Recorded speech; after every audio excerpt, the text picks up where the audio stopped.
Hello and welcome to the final of the X-Men panel discussions and reviews from Marvel.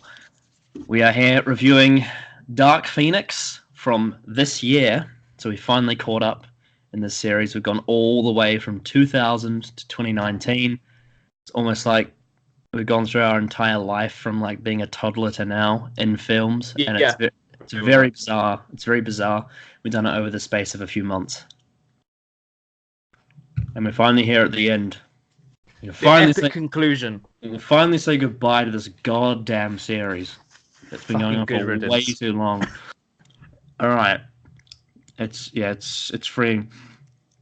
Patreon.com/Genesis Avengers Army. If you'd like to contribute to the channel, we have multiple tiers, such as the Timey-Wimey tier, where you get early access to videos and exclusive access to certain kinds of videos. And the Master tier, where you get all of that, plus you get to request a video for us to do.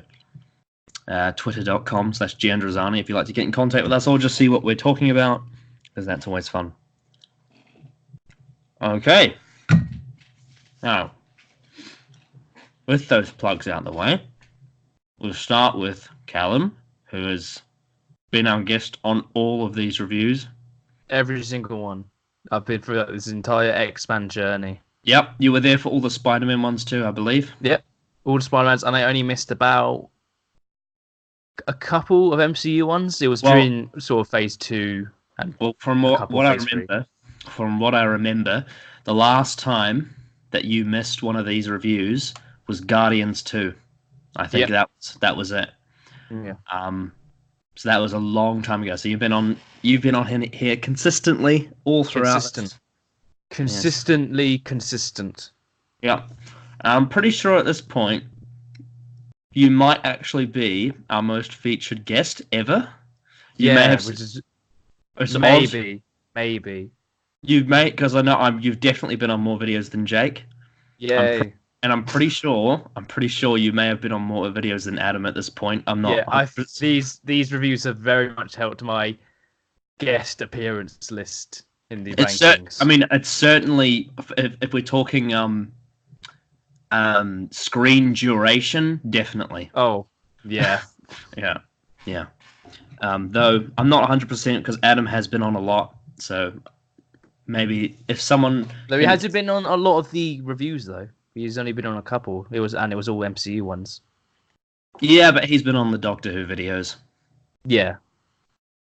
But yeah, maybe if someone's bothered to do it, or maybe it's probably only me because I'm the only one that would ever be bothered to do this. Find this statistics for our screen time on this channel. That would be interesting. Okay. Your 2-minute-ish initial thoughts on the film X-Men Dark Phoenix. Oh, where do I even begin? It's just such a fucking biggest pile of dog shit I've seen. It is such a nothing film, but it still pisses me off, and I don't even care fully about the franchise it's in. The continuity is, at this point, we've talked about the continuity a lot. At this, it's basically your dog that is having to be put down, and the franchise is putting this franchise down, putting it in the garden, and just shooting continuity in the back of the head, because it doesn't give a fuck about it at this point. The plot is nonsensical. It's terrible, because it doesn't feel like there's a point A, a point B, or a point C. Performances are fucking dog shit apart from like one or two. And there are certain characters that are almost, I would really argue, to the extent of how badly handled a certain character is. There's one character in particular that really pissed me off. And overall, this film nearly put me to sleep near the end. It is awful, it's boring, and fuck it, it's a terrible film. I wasn't expecting it to be good. I was expecting it to be terrible, but oh man, this film is fucking awful. It is so bad. Oh. Well, it's going to be juicy, isn't it? Mm-hmm. So for me, the best way for me to sort of sum up the parts of this film that fail is to sort of look at. Do you want to just say the runtime, maybe the entire runtime? Well, yeah, but I mean, I'm gonna make comparisons to other films we've reviewed. Yeah, That have made major mistakes. So, been a lot. So we'll start with, because I'm gonna do a few here, and I'm gonna sort of. This is sort of interesting how this is supposed to be sort of an amalgamation of the X-Men franchise. For me, this review is an amalgamation of all the reviews we've done, in terms of how to not do a film. So we'll start with Venom. What was the biggest problem with Venom? It's pacing. Pacing. And horrible pacing, as does this film. This film has horrible pacing. It doesn't know when to start. It doesn't know when to progress. It doesn't know how to make a climax feel like it's at the end. It feels all over the place. Whenever I was watching the film, I was completely lost. I never knew where I was in terms of duration. When I looked at the time that was left, it never felt natural. It never felt like that would make sense. The plot structure is terrible, and the building of tension doesn't work to supply you with a satisfying amount of anything to, for it to breathe and be a film that's enjoyable to watch, just even as a string of events in a story. So its pacing is terrible. Another film that has a major flaw is Ant-Man and the Wasp. That is placing within the series and pointlessness. So Ant-Man and the Wasp is a film that focuses on a conflict that comes from the first film that is part of the character, like Wasp's character, but it doesn't have any significance to the audience because it's not really important, and also placed in the series after Infinity War is a massive mistake because it feels completely just neutered by that. Dark Phoenix being at the end of the series, especially after a film like Logan, feels completely pointless and stupid and unnecessary. The fact that it strings off Apocalypse, which already was an unnecessary sequel to Days of Future Past, just makes it even more pointless. Another film that has a lot of flaws is Thor: The Dark World.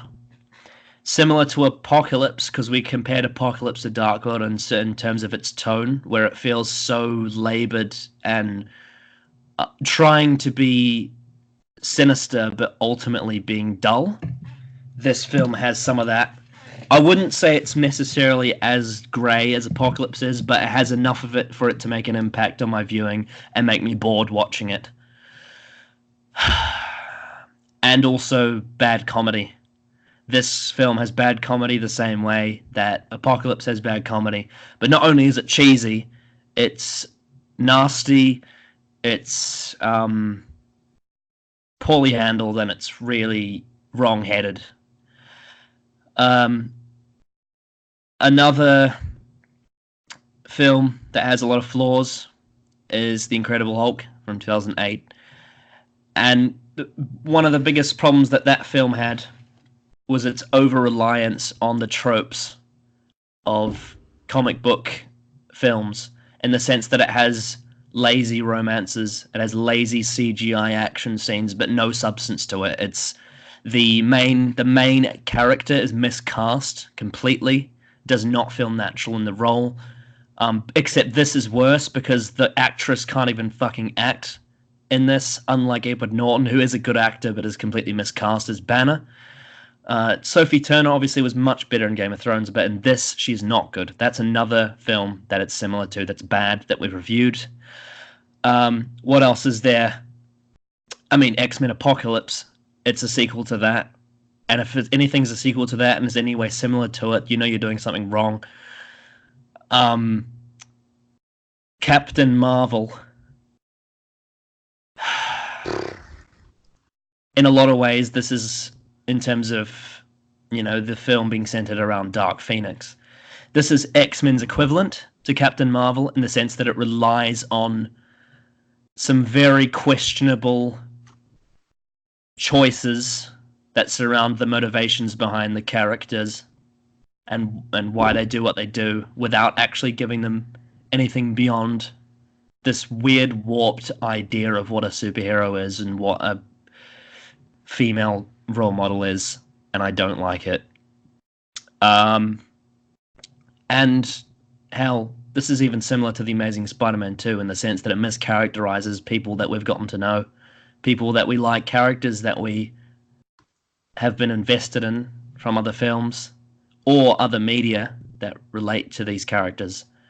And it stomps on it and does it all wrong and completely neuters it. And on top of that, similar to all those films, this film has a really bad villain. So, yeah. Basically, this film is awful. And when I watched it, I had it on my phone to the side because I knew it was going to be awful. And I worked on other stuff while doing it, similar to Apocalypse. But yeah, I never, ever, ever want to watch this film again. It fucking sucks, and I'm glad that this series is over and the pain is gone. So yeah, that's my initial thoughts. It is similar to every other bad film we've reviewed on this channel. And that is not a good thing. That is a bad thing. And it is severely lacking the heart of the good films from the X-Men series, despite the fact that it features good actors in it. That's the biggest disappointment for me, the fact that it actually features good actors in it, yet it doesn't fulfill. And there's very little positive to say about this film, really. So, with that said, let's crack on. Let's start with the first character, that being Jean Grey, aka Dark Phoenix. Oh man, what a terrible performance and terrible characterization. And overall a terrible plot revolving around them. Just wow. Like, the first 10 minutes are like terribly set up the rest of the film. This whole, they are going into space to go on a rescue mission. And you know how fucking disappointed I was by that? I thought they were actually going into the space for the whole film, and it was going to be a celestial battle in space and with. I seriously thought that. Proportions. Yeah, exactly. I thought that's what it was going to be like. It was going to be this completely different. You know what? That's similar to Dark World as well, because Dark World, I was like, oh, they're going to go into space and go to all these different planets, and it's going to be really interesting. But nope. That tease was neutered. So yeah, anyway, continue.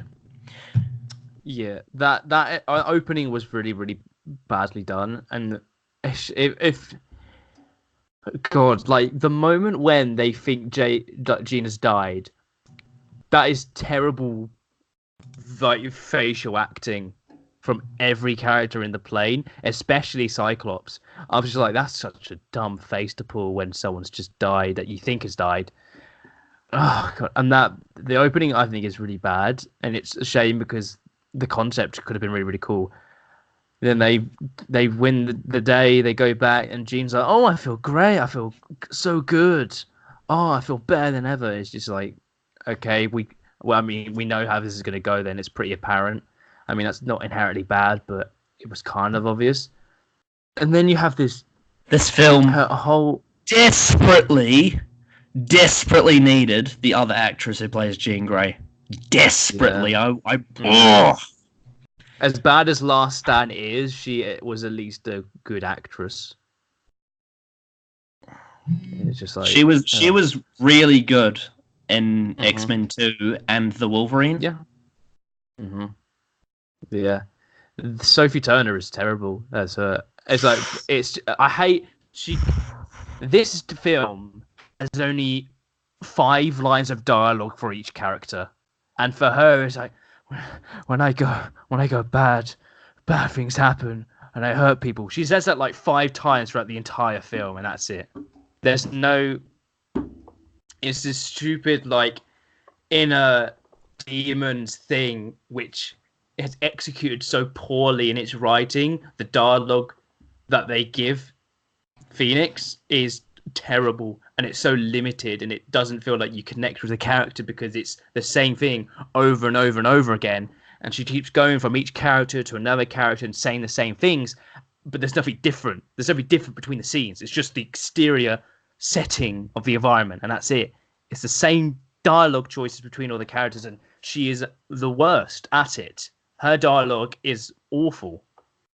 The actress is awful in this film. It is not a great performance. It's a shit performance because she never convinces you. And when she goes into Dark Phoenix mode, it's so cheesy, but it's so also cringy at the same time. Just like, oh, I've got this power and my hair's going all out of grab. It's like, fuck off. Fucking Dragon Ball Z has more nuance than this. Yeah, it's trying so hard to be dark and edgy, and I'm more intimidated by the anime drawing of Goku than I am of this dark. I'm more intimidated by the Absorbaloff.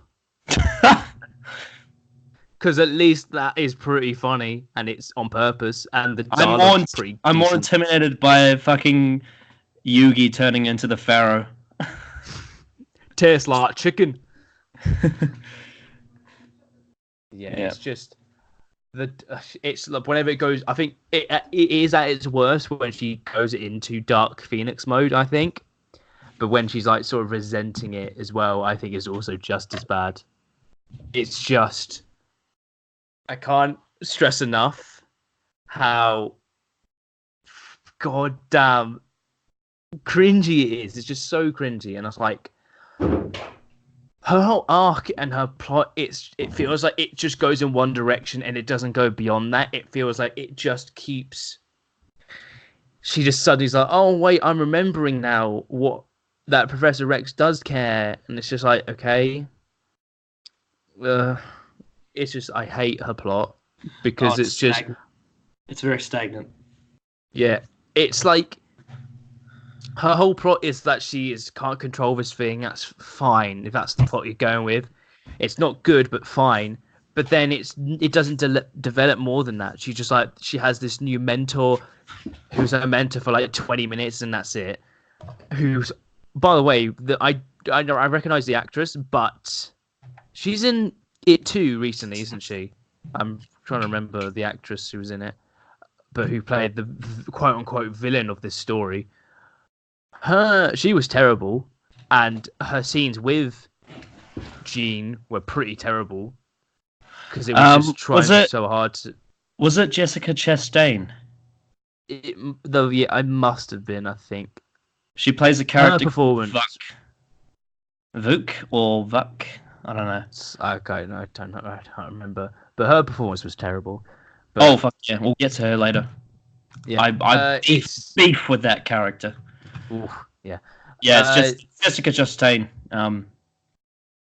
It's interesting. Yeah, because she's in it too, yeah. Interesting bit of trivia, though. Like, this is actually something interesting about the film rather than stuff we hate. Sophie Turner is a blonde, and she dyed her hair ginger or orange to be Jean Grey. Jessica Chastain is ginger, and she dyed her hair blonde. So that's weird. Anyway, keep talking. Yeah, it's just her scenes with her are terrible, and it's poor dialogue, and it only lasts for like 20 minutes of the film, which is very odd. It appears and then it's ended like pretty quickly. And I hate when she takes control and it's just like she looks into Professor X's mind. It's like, oh, I remember you were nice to me. It's just like, you first of all, you knew that. I hate this idea in this film that everyone is against Professor X, even though for me, I feel like he does the best he can in these situations. God, it really annoys me. This is like he doesn't do anything really wrong. The sort of moral conflict between Professor X and Jean.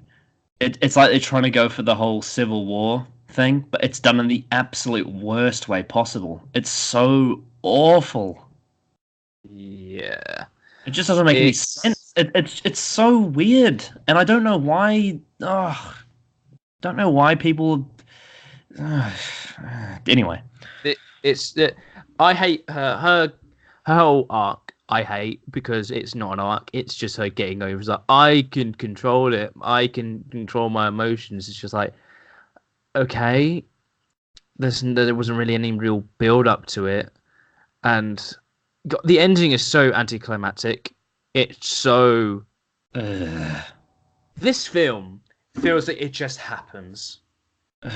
Like, I think we've said this about a couple films before. I think Venom was an example of it just happens, and the real plot is just half an hour long. This is like the whole plot is the whole film, but it just feels like we're going from scene to scene with no real pace or like driving force to each scene. They just happen. This feels like it doesn't feel like a film. It feels like 3 episodes of television strung together, like X-Men the series. You know, it doesn't feel like it deserves to be a film. Even as a TV series, it'll be shit. But it doesn't deserve to be a film. Like, it's so lacking. It's so lacking in anything that, you know, any reason for it to exist.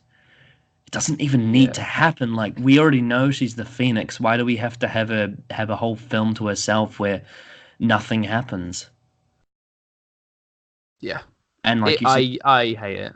I hate it. I just hate it. Yeah, and like you said, a performance so disappointing. It's just yeah. And here's the biggest issue. She fucking dies at the end, and it makes no fucking sense. She's in Days of Future Past at the end. Why did she die? It doesn't make sense. What the fuck? She was in the end of Days of Future Past. We see it. This is meant to be the new future. This is 8 years before the events of X-Men 1. This is 1992. This film is set in. And she fucking dies. Why? How can you forget that? How could you forget that a character is alive or dead in the future of your franchise? Well, there is one small caveat to that. There is a shooting star at the end of the film, but that doesn't matter because the series is over, so she is dead. It's never fucking explained. It's never going to be explained. It doesn't make sense. Just give me 1 second. Yeah. Oh, it's just, it's so awful. It's just,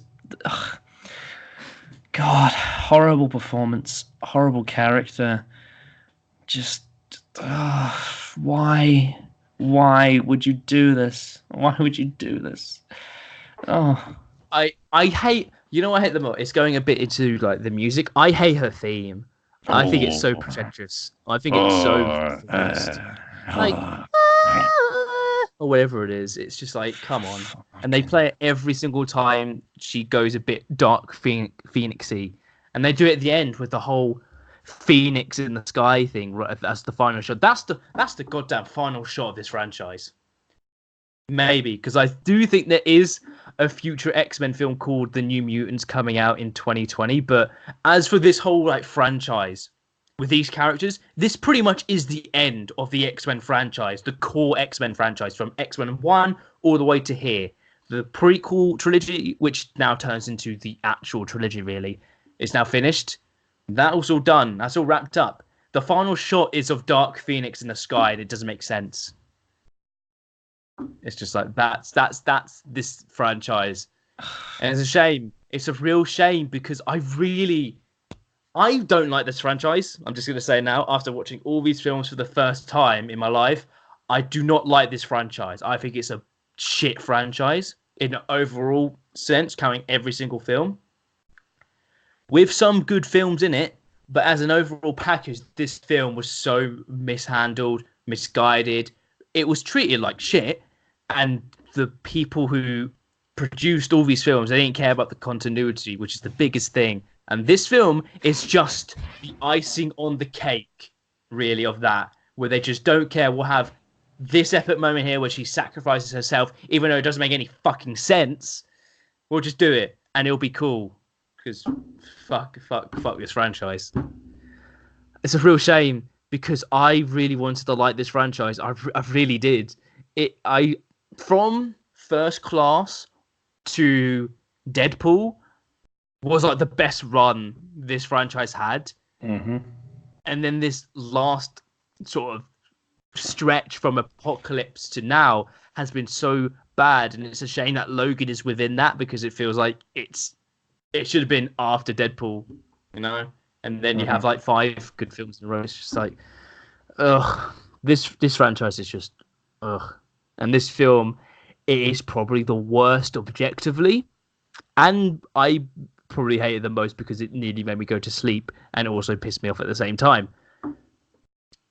And Gene's whole role in this film is like the tip of the iceberg of that. It is just terrible. Oh, what a horrible what a horrible year Sophie Turner's had in terms of creative material to work with. Though obviously her performance wasn't up to scratch, but in terms of disappointing things that she's acted in this year, you've got Game of Thrones Season 8 and you've got X-Men Dark Phoenix. 2 of the worst, most disappointing ends to a franchise I've ever seen in my life. Yeah, it's terrible. Now, the funny thing is, in the Game of Thrones Season 8 recap I did on my channel, we were talking about the characters, and I said in Season 8, I was saying that, you know what, I think Sansa might be the strongest character from this god-awful season, and I will stand by that. However, in this instance, she's actually the worst in X-Men. Yeah, Sophie Turner's performance is the worst in this film. There are a couple that are close to it. They're like 1 or 2. But just straight up performance, she is absolutely the worst. And because she is the main character, even though it's really weird because in the credits she's like billed like 3rd or 4th or 5th, not like 1st, which makes no sense. This film is just, her performance in this film is terrible. You don't connect with her, you don't relate to her. Oh yeah. She's down there with all the films that we've reviewed. She's down there as one of the weakest. Like performance from like a main, it's like a character that's actually featured in the film, because obviously there's cameos and there's like one-off extras that are only in it for like one scene and have no dialogue or whatever. That doesn't count. But in terms of an actual character that is listed as one of the characters that's featured for the film, she's one of the worst performances that we've ever reviewed out of these films. I like how she's only been in the last 2 X-Men films as well, Apocalypse and this, and that's it. And she's terrible in both. This is especially awful. Yep. Yeah. It's like she's right down there with with Kat Dennings and Brie Larson and what's her face from Hulk, Incredible Hulk, Liv Tyler. Yeah, Liv Tyler, Kat Dennings, Brie Larson, Sophie Turner. That's sort of like bottom of the barrel, really. I would still say that Brie Larson's performance in Captain Marvel is still the worst I've seen. Yeah, I would still argue that because she's meant to be this holy god character, but she's executed so poorly, and stuff around her is retconned so that her film is pushed to the moon. Actually, it's just like, I still think that's the worst. You know what though? Out of those 4, weirdly, in terms of pure acting performance, I'd actually say Kat Dennings is the strongest, but that's only because I think the problems with Darcy come more in the intent rather than the performance. Like, I think she's got a really horrible, cringeworthy sense of humor, and she executes it. And that's more down to the writing. That's more to the writing, I would say. Yeah. To writing, it's also her just sense of humor, but within her own sense of humor, she's very confident in it, and she performs it to her full extent. Like, the actress is fine. Like, she doesn't do anything Henry wrong in terms of performance. It's just the character and the writing, the execution is terrible. Whereas like with Liv Tyler and Sophie Turner, it's so light and just there's nothing to it. It's so just ugh. And it's disappointing because both those actresses and Brie Larson, all 3 of them, we've seen them do well in other things. Because they just don't do it when it's meant to be the biggest thing in their careers. Well, I mean, Liv Tyler was good in Lord of the Rings, and Sophie Turner was good in Game of Thrones, and Brie Larson was good in Room, but in the Marvel universe, they're shit. Yeah. And it's interesting that people might attack us for this because we've just criticized 4 actresses and haven't mentioned any males. Oh no, we're clearly sexist. Especially with this Even film. though This film is Yeah. very, very like meant to be like feminine power. Just want to say, the fucking line that Jennifer Lawrence has of, the women are all saving their men around here. In the last fucking scene, Nightcrawler saves Jean. It was 1 scene ago. So that doesn't make... Not only is it a forced diversity line bullshit thing, which puts down the male characters for no reason, even though they've done nothing wrong, it doesn't even make sense. Because in 1 scene before, a man has saved a woman. We should be called X-women. No, you shouldn't. It should just be called X-Men, because Yeah. So this film, men is still in woman. So- It's still in woman. So in the initial thoughts, I already listed why this film is so bad because it combines so many elements of other films, and and all of that, like pacing, acting, writing, just laziness, continuity, all that is terrible. On top of that, on top of all of those problems, we now have to deal with forced, like, feminist bullshit.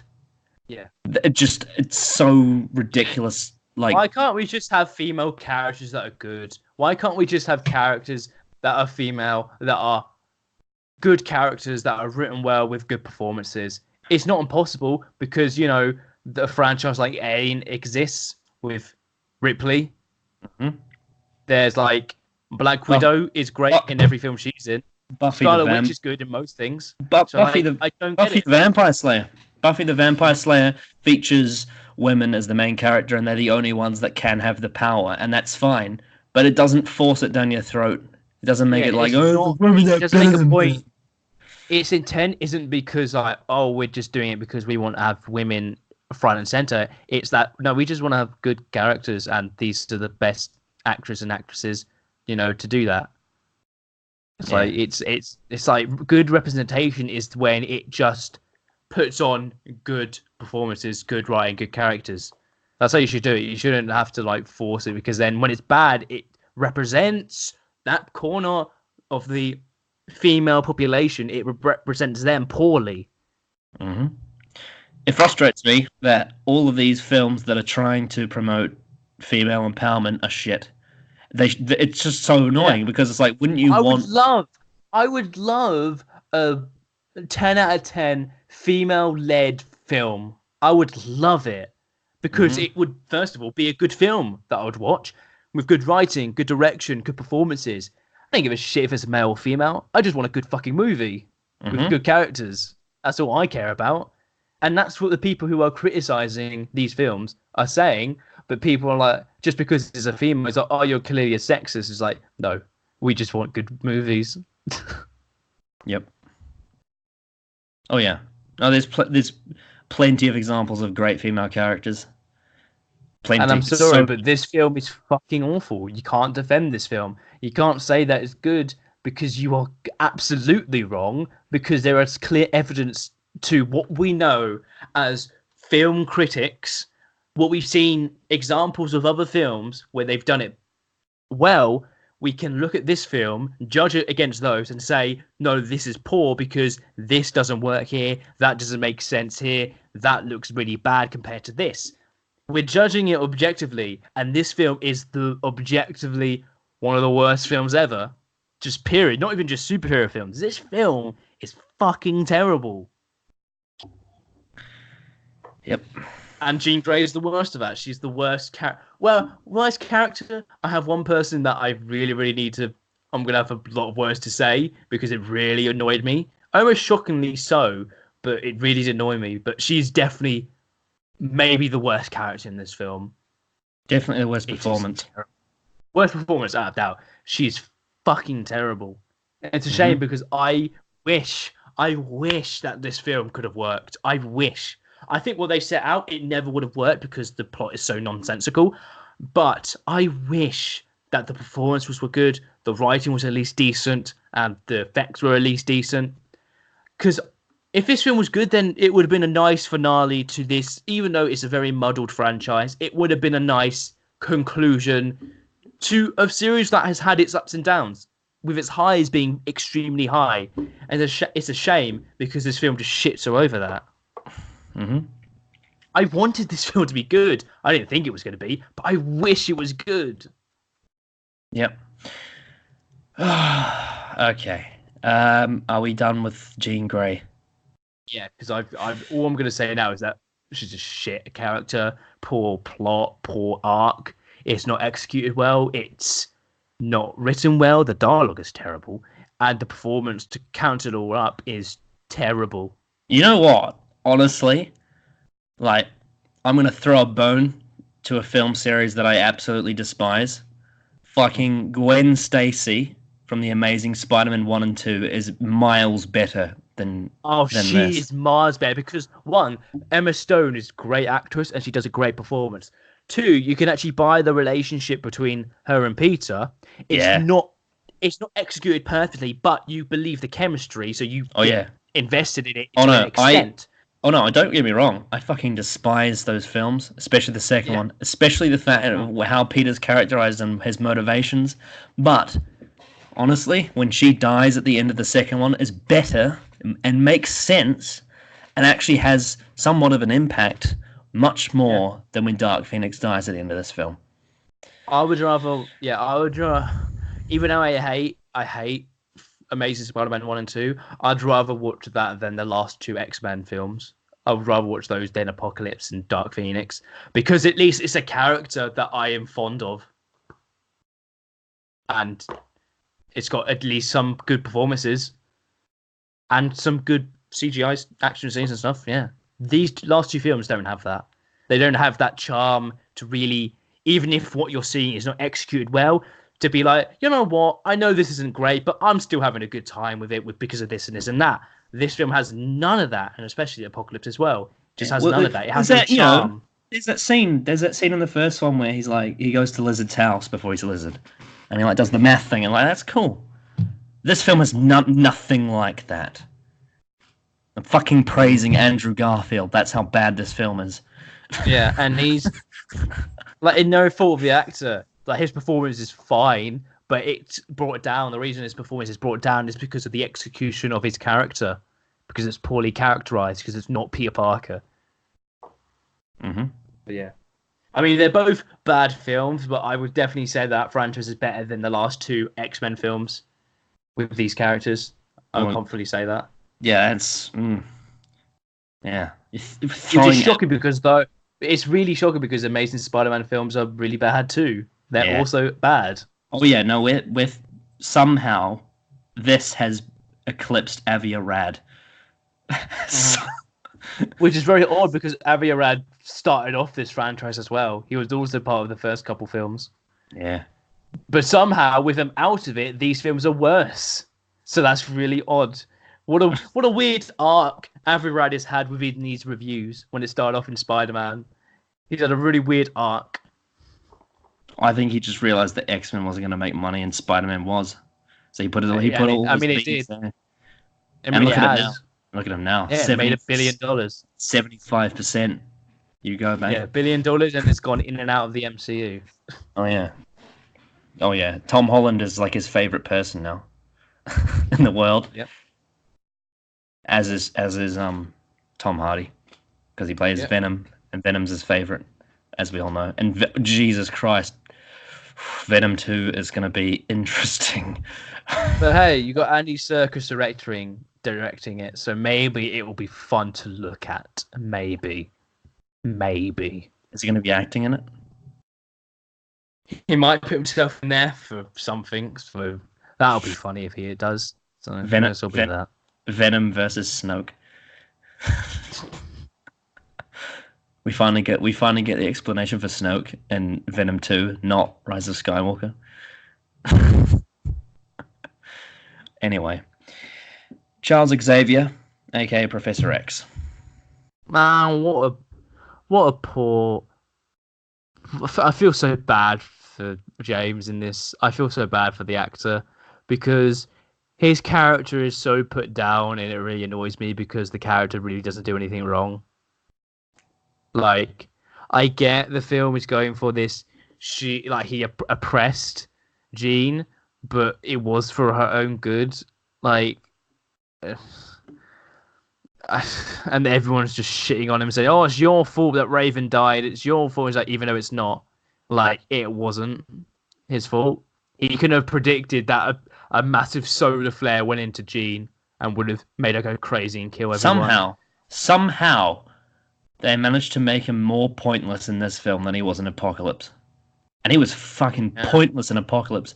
And this film is about him. Out of the film, effectively. This film's about him, and he's still it's about fucking him pointless. And Jean, yeah. He's still pointless. And I feel bad because he's definitely the best actor in this film. Because at least the best.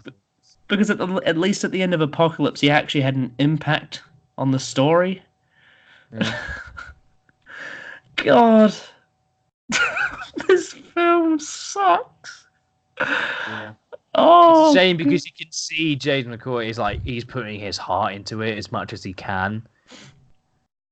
He's trying so hard, and he's like, cool. When he at the start of characterization. At the start of the film, when he like recruits her as a child, it reminded me of the scenes from Half-Blood Prince with Dumbledore and Tom Riddle, except I just don't give a shit. Whereas with Half-Blood Prince, I actually do care because like I'm invested in Voldemort, and the scenes between them are awesome. It's like I can talk to snakes too, and then he sets his Dumbledore sets his closet on fire. Really cool stuff. And that's because J.K. Rowling is actually a really good writer, and the people who made this film are not. Yeah. The start of this film was so predictable, stagnant, it was very rushed. It was like anything else I've ever seen in any film. The plot begins too quickly. With no, just like, oh yeah, here's go. No, you're going, Jean Grey is a Phoenix, and then go to space, and then another explosion, and then I've got the power. Yeah. And then Professor X is like, you need to calm down. How are you feeling? And then she's like, I'm feeling fine, and then she's not. And then Professor X is like, okay, stop. And then the entire film, he's like, stop. That's all he fucking does. And then when she kills Mystique, apparently it's his fault. Why? Apparently. Who the fuck knows? I guess you could say, "Oh, you froze me, so I couldn't shoot her to stop her." It's like, well, who could have predicted that all this would have happened? It's just like, come on. This is coming off Logan, where we had the same character, and it was so powerful. Patrick Stewart, that they don't even feel like the same character now at this point.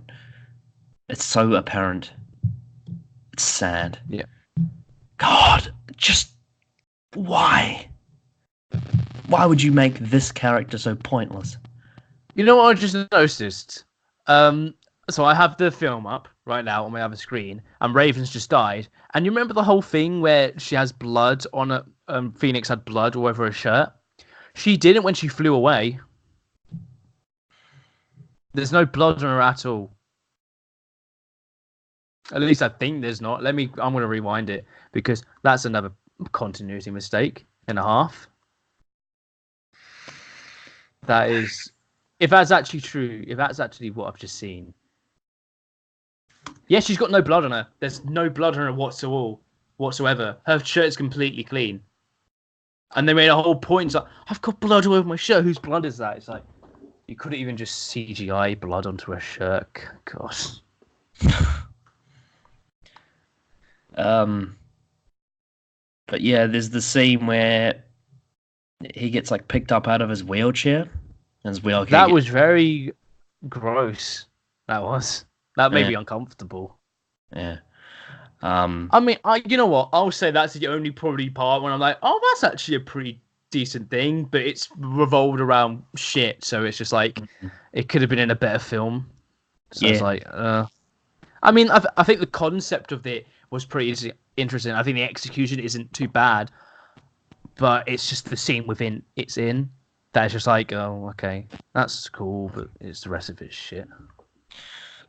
Yeah, but also, wait. So does he get a new chair? Yeah, he probably does. Yeah. Yeah, okay. I was just trying to think because I was like, how does Deadpool play in the chair? But then I remembered, oh, you can just get a new one. Like, it's not that hard. Although, wait, hang on. Wait, but Deadpool. Oh, fuck. So Well, then he's just probably made a new chair. But So, Deadpool, hang on. We were talking about in the Deadpool 2 review how he's meant to be in the 21st century. Yet James McAvoy is fucking Professor X. But that doesn't make sense because Patrick Stewart was Professor X in 2000 yeah, and he's old. the continuity is all fucked. It's so bad. It's terrible. Oh, God. Oh, and what is it? They fucking called it Jean Grey School. Well, when she died. What? Did you see at the end of the film when she died, they changed it to like Jean Grey School? They've Oh my god, I totally forgot that he retires. Even though he's still in the school when Logan comes back. The fucking continuity. I forgot. I realised that when I watched it, but now I've just remembered it because I forgot. What's the point? What's the fucking point anymore of like bothering? It's just like, well, we could just let's do that. It'll honor her, even though it breaks the entirety of the end of Days of Future Past when Logan comes back. What's the point? What's the fucking point anymore? Like that. There's the logics of these. It breaks films, not only like Days of Future Past, but it breaks stuff like Logan as well. Because Professor X retires. But in that, we were already meant to assume that he didn't, and he was there until it all collapsed. But now it says, oh no, he just left, and Hank took over, even though we'll get to Hank. But fuck the continuity and fuck this film again, another fucking continuity mistake because it doesn't give a shit. Because it's like, oh, this is the last one. These are all their last films. Oh, we won't care. Let's just shit this out and make it look cool, even though it doesn't look cool at all. Yeah, so they changed it to Jean Grey School, I think, for some reason. That's a shit name. Just call it like Phoenix University or something. That's a better name, surely. Well, there's probably Grade School. I don't know if I can know what it's called, but it's they changed the name from what it was and they put her name on it. Yeah, Professor X's school for. Yeah, but it's like Jean Grey School.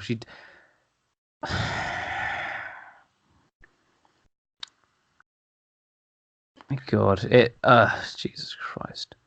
Yeah, but I hate how they did Professor X in this film because really, when you think about it, he didn't really do anything wrong.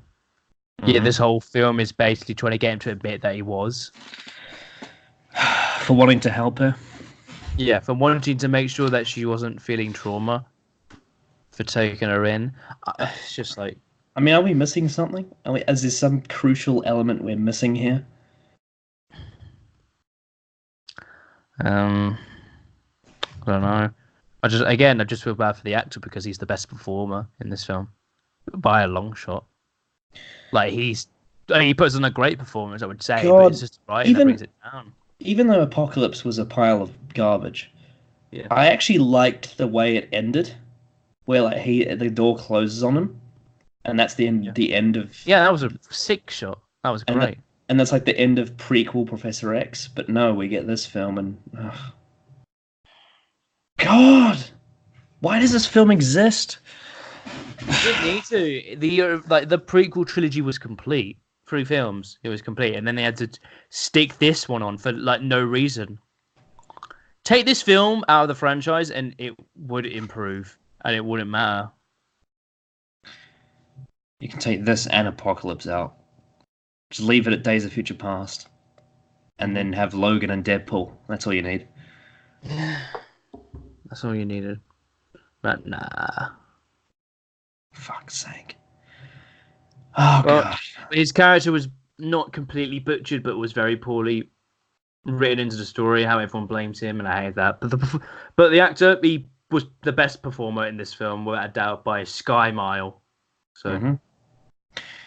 All right then, Eric Leinster, aka Magneto. he felt very tacked on. He felt like he didn't need to be there. Like if he wasn't there, the film wouldn't have changed. Yeah, the only part that actually mattered was when he found out that Mystique had died. That's it. That's the We only didn't part really that. need that anyway. Yeah, it's just a small emotional response. But apart from that, he was just filler, and he was only in it because he had to be. That's a shame because you shouldn't waste Michael Fassbender like that. It's really odd because like you look at Magneto now in 1982, but then 8 years later, then he looks like Ian McKellen. So he must have had a really rough 8 years. The fucking continuity on this. Yeah, that's why he shouldn't have been in it. He didn't need to be in it at all. Like I like the actor and I like Magneto, but he didn't need to be in this film. He wasn't needed. It should have just been about the X-Men. Even if it was still terrible, it didn't need him at all. He was wasted, the actor, which is a shame because he's a great actor. And again, they go on this goddamn arc where he's like, I stop killing now. Wait, you killed someone I cared about? I'm going to kill you now. Oh, no, wait, that's bad. That's his arc. He had the Very same much thing in. bullet point. He had the exact same thing in Apocalypse as well. After all he learned in Days of Future Past. Yeah. It just feels like they keep going this route of like, we've got to fucking get Magneto crazy stuff in. Get him being sadistic like he normally is. It's like, come on, you don't need to. He completed his arc. And like this film, another thing, like aside from the very last scene, this film lacks the whole Professor X Magneto rivalry that is in all the other films. Mm-hmm. The only point that it really matters in this one is the very last scene when they play chess, which I will admit is a nice end. That is a nice little ending, but that doesn't make the film good. It's just one. It's one small scene that caps off the franchise. That's poetic, and it fits the themes. But no. I don't really have anything else to say about Magneto at all because he's just there. I mean, the actor does fine. I don't think it's his best performance, but I think he does fine. But again, wasn't needed in the film. A waste. Yeah. God, even in Apocalypse, he had more to do than this.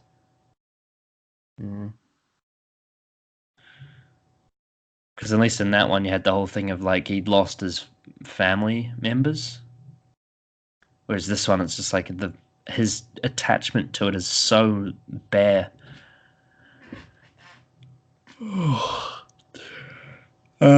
Then we had Raven Darkholme, aka Mystique, who is for some reason dead. I was like, what? Like that doesn't break continuity because she wasn't shown in the future after Days of Future Past, but it's like it's not needed at all. It wasn't really needed at all. Yeah, but the thing is, why they did that. Yeah, but the thing is, in Logan, I think it is, they mention New York, and the only reason they go to New York in X-Men is because of her. So why do they go to New York? I don't know. Well, they couldn't have gone to New York as well because Jean was dead. So I don't know what. It's all fucked. So it's like it doesn't really matter because another character is gone and dead.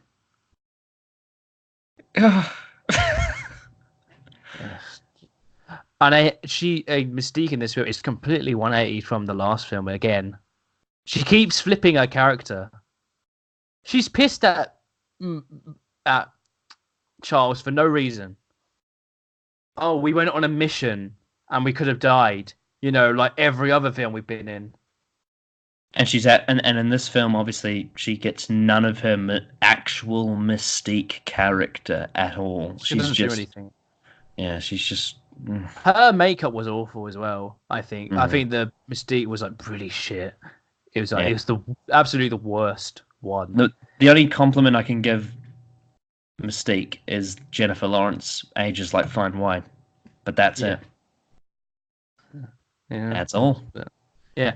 I hate how like when she talks to Hank and that sets on Hank's path, and Hank was like, "Oh, but I talked her out of it." It's like, did you though? I think you just had a chat, really. You didn't really. She wasn't leaving or anything. She was just like talking. So like, that's stupid. Like, you were probably gonna have more conversations if that was the case. Like, God. It was a shame because, man, she has been so inconsistent for the last 4 films now. I just don't get it. I don't get why they killed her off. I don't see what the point of that was. Oh, the impact is like they didn't really do anything else. It didn't really service to motivate the characters. Yeah, Well, and it doesn't. I guess it did because they tried to kill her, but that wasn't good, so it's not worth it. God. Yeah, I Well, don't know. waste of another character again. I don't really know. Literally butchered and killed. I don't know. I really don't know what to say about her. She just died. Yeah. It's like Scott in X-Men 3 when he just died, and I was like, oh, You know what? Yeah, it is like that. Because they set out this whole thing with him in X-Men 3 where he's like the trauma of losing Jean, but then he dies. And for Jennifer Lawrence's character, it's that she wants to leave, but then she dies. It's just like, God.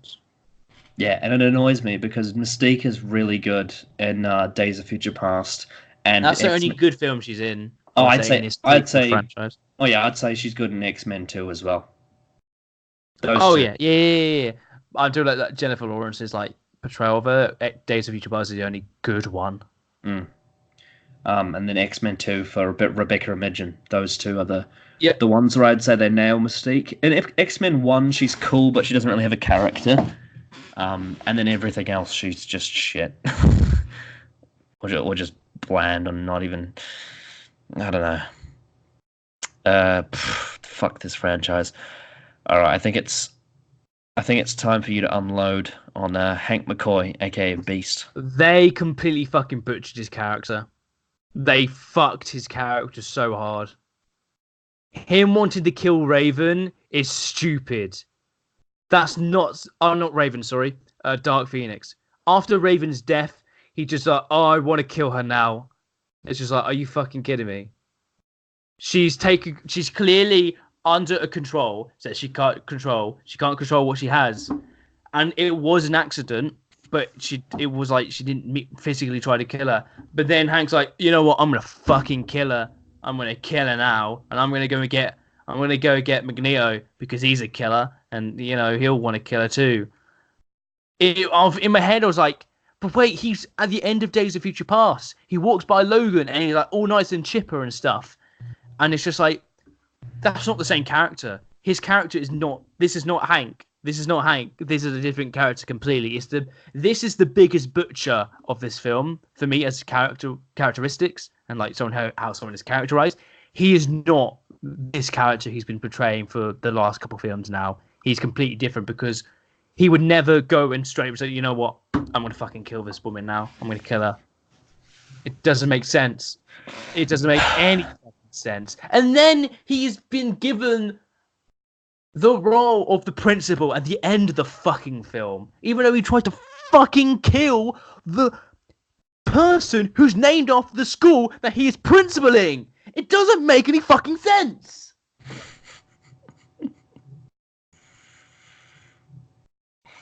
His character is, I would say, is the worst aspect because he is completely butchered.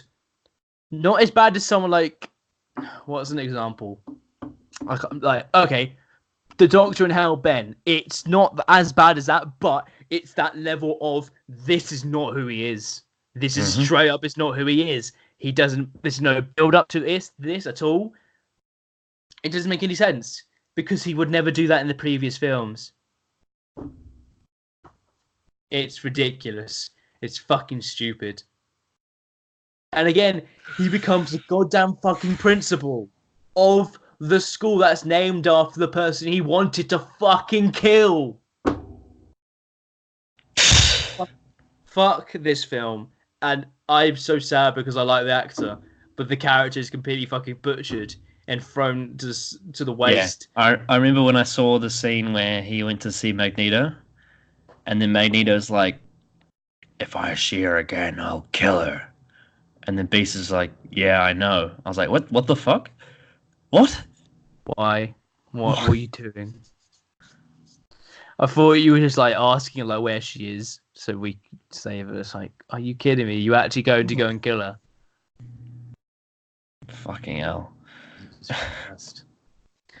But then they're like, oh, you know what? You tried to kill her, but you learnt your lesson. You learnt your lesson, Hank. You saw the light of your ways.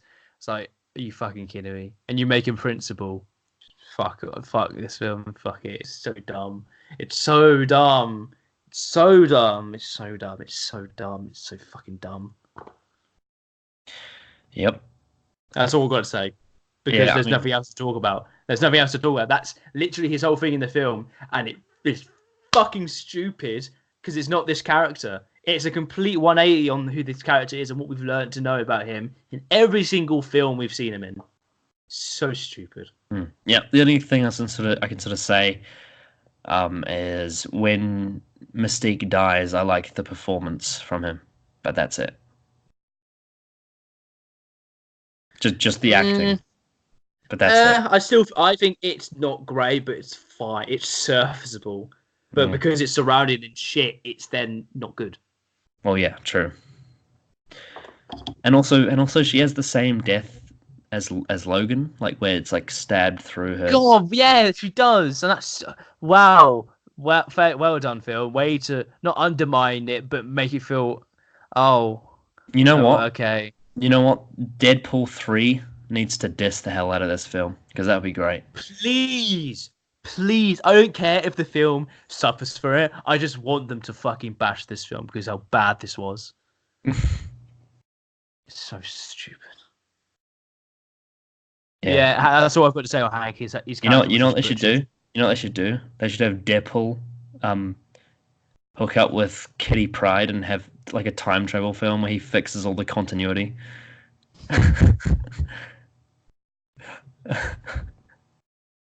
But instead of like Logan, where he's like doing it like in a sort of just I travel back to this point and then fix this problem, like he's just jumping through time, like an Endgame. You know how they jump through time? Like Deadpool's just jumping through time, fixing the continuity, and it's hilarious.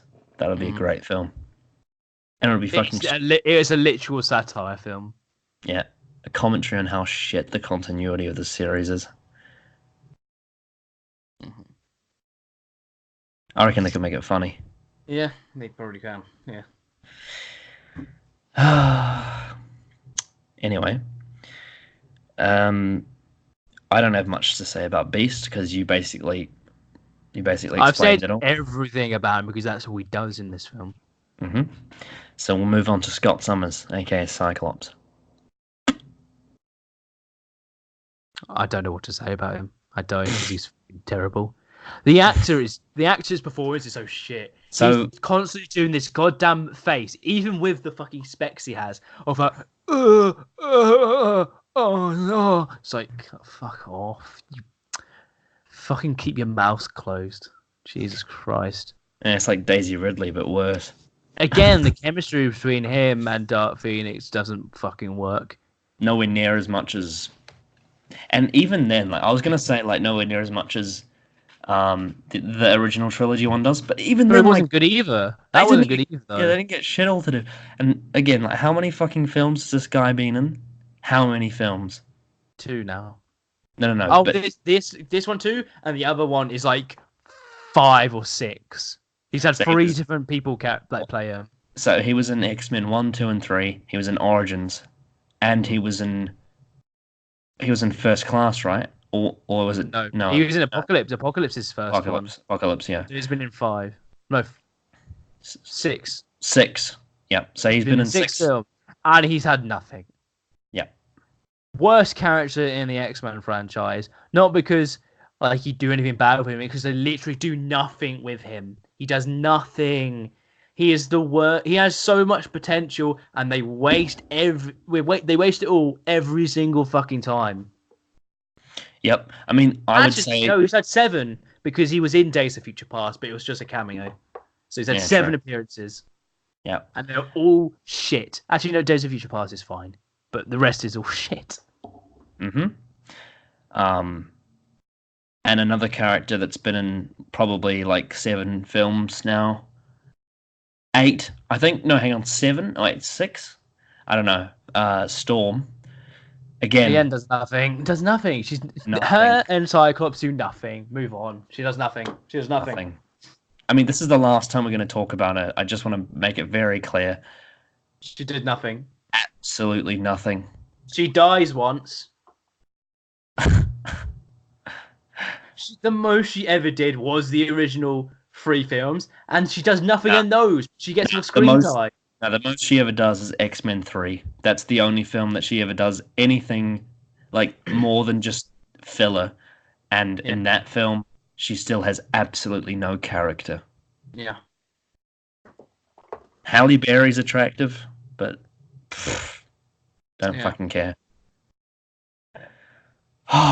Cyclops and Storm are wasted. The worst characters because they do nothing with them.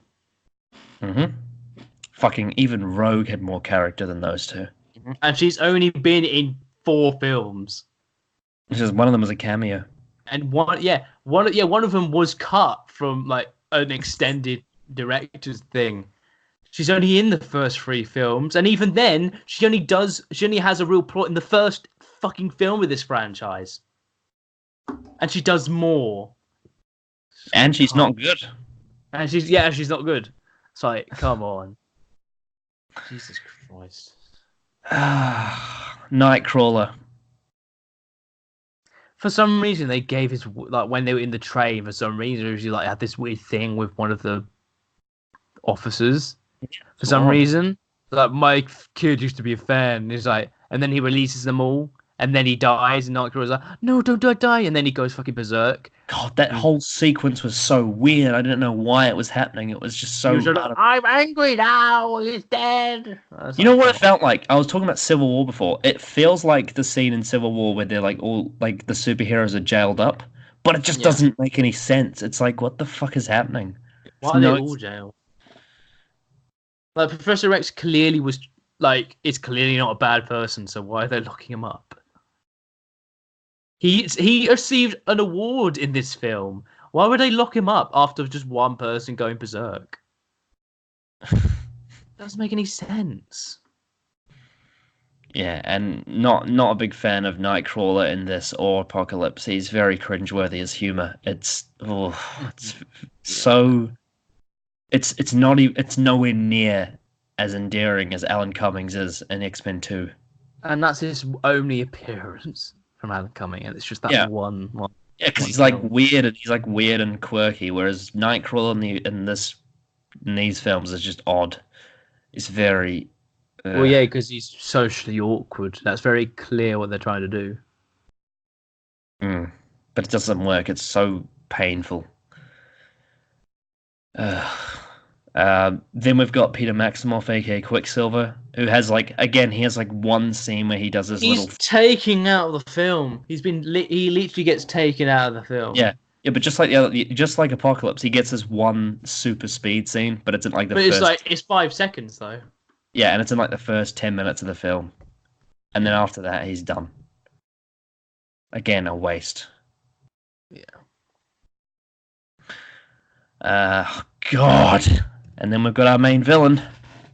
We've got Vuk or Vuk. If you could even call her that, they're nothing. They're just there. They do nothing, horrible. And her performance is terrible. Horrible character. Bad vibes. God, this character really got under my skin badly. Because her facial expressions are terrible, and that's very clearly on purpose. They're meant to be soulless, empty, souls and terrible. And it was.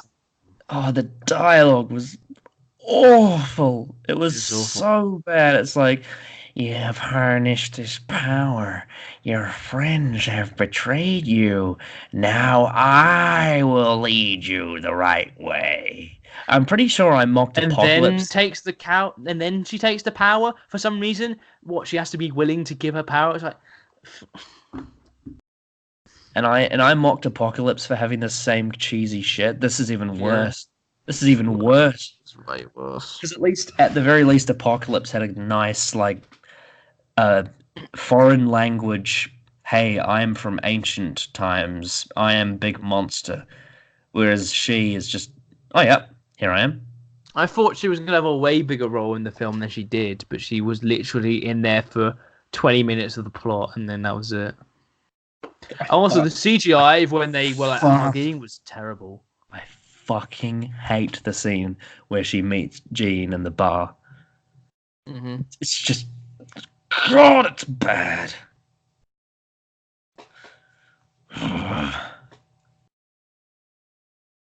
Terrible. She's probably the worst in this franchise. She's probably the worst villain. She might be the worst villain we've ever reviewed. And that's Yep. saying a lot. Yeah, fucking, I'm saying it. Abomination is better.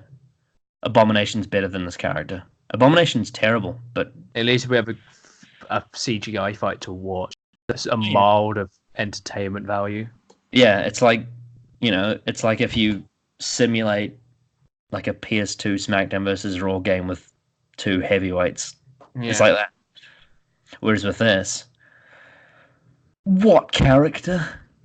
She has no character. She's just She's- like, we want power, and we're Even weird. even the fucking pointless one from like the Wolverine is better than this. Yeah. Fucking any of them. Malekith is better because at least he has like an interesting creature design, And the CGI stuff And- isn't good. and he kills Thor's mum. He has an impact on Thor as a character. Going forward, yeah, so on the long term, he has actually a pretty big impact on Thor's character. Fucking Jude Law's what's his name, Jon Rogg, has more impact to Captain Marvel than Vuk has. Yeah, to... because in the context of the story, he is the narrative that she's trying to overcome, even though it's fucking terrible. At least there's a clear, well, not clear, but there's an arc that they are setting up and saying that she's having, even though it's Yeah. terrible. I- They're saying, yeah, that she's I overcoming would say that. the only villains that we've covered in this series that I would say are possibly as bad as this one or worse are the ones from Amazing Spider-Man 2, Electro and Green Goblin. That's the only. Apart from that, she is on par with them. She's on par with Mm-hmm. teeth fixing Fox. You didn't invite me to my birthday party, Electro, and meth smoking, just psychopath Green Goblin. Like she's, ugh. She's in that tier. It's just terrible. Fuck it. Awful. And she's got like this weird little cult group as well. I don't even remember what their purpose is. They're just trying to get this power, but they're trying to teach her, but then they try to take it. It's like, what do you want? What are you trying to do? It makes no fucking sense. God. It's like she's trying to mentor her, but then she wants to give away the power, and then she's like, oh, okay, I'll take it and kill you. And then I'll whisper in your ear, I don't give a shit about you. It's just like, what are you trying to do? What's your plan? What's your plan? I don't get what you're doing. Fuck. Awful. Oh god. Oh god. The President of the United States was played. He's in it for like a shot. He's in it He- for a shot. He looked a little bit like Nixon, but he had a very soft voice. Yeah.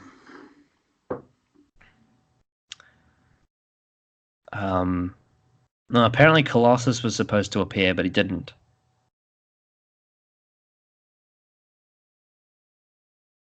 Oh, I didn't know this. No, seriously.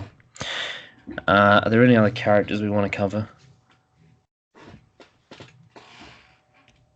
Yeah, it was no Stan Lee cameo, but I think that's probably Even though because he was a producer on it for some reason, even though he passed away. The best part of this film was the in loving memory of Stan Lee. That was the best part of this film. By a long shot. yeah, there was no Hugh Jackman cameo because why would there be? Thankfully, Hugh Jackman's not touched anywhere near this film. Like he's not even. Ugh. And even if there was, like, imagine if there was a cameo from Wolverine. Like, what would it even be? Better than the rest of the film. Yeah. I'm glad that Wolverine's not anywhere near this mess. God, Wolverine doesn't even fucking exist now because of this film. Like, how did they... Oh, God, it doesn't make sense. Like, the only reason he sticks around is because of Jean Grey, but now she's dead. Oh. What is this franchise?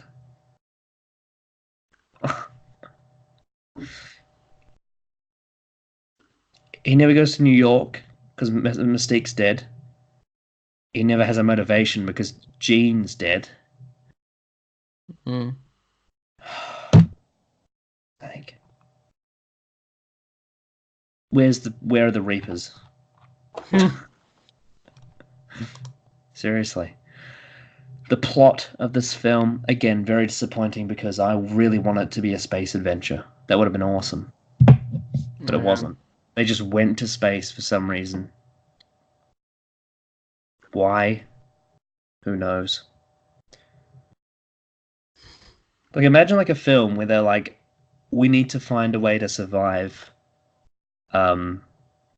Because the X-Men are dying out.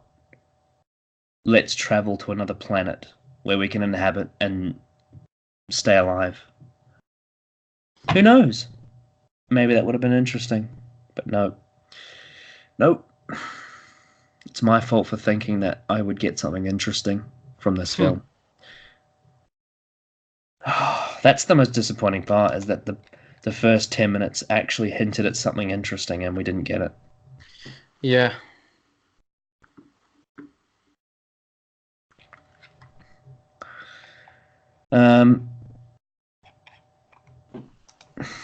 The writing... Hang on, let me just go back. Was shit. Yeah, it was shit, yeah. Terrible. Terrible dialogue. Terrible script. And it was written by Simon Kinberg. And this is the first film that we've reviewed on this channel that was written by one person. And it's awful. And the only person that writes it is the director. So the writing and the directions and producing, he actually was a producer as well. It's his film. It's so we can all put it towards him. So he had a fucking awful job. He didn't understand the characters clearly. Didn't understand what arc he wanted to go for. He just literally put stuff on screen and thought, you know what? That's a movie. That's a movie. Job done. God. What a shame. There's not one good scene in this film. I literally cannot think of one good scene. Yeah. And it's a shame because he was part of writing Days of Future Past and First Class. Well, he was a producer on that. He didn't really write that one, but yeah. But now he's like, I'm gonna dictate the story now, and I made it shit. But I think we can safely say that he is the worst creative contribution to X-Men because he did The Last Stand, he did Apocalypse, and he did Dark Phoenix. Yeah. 3 of the worst films in this franchise, and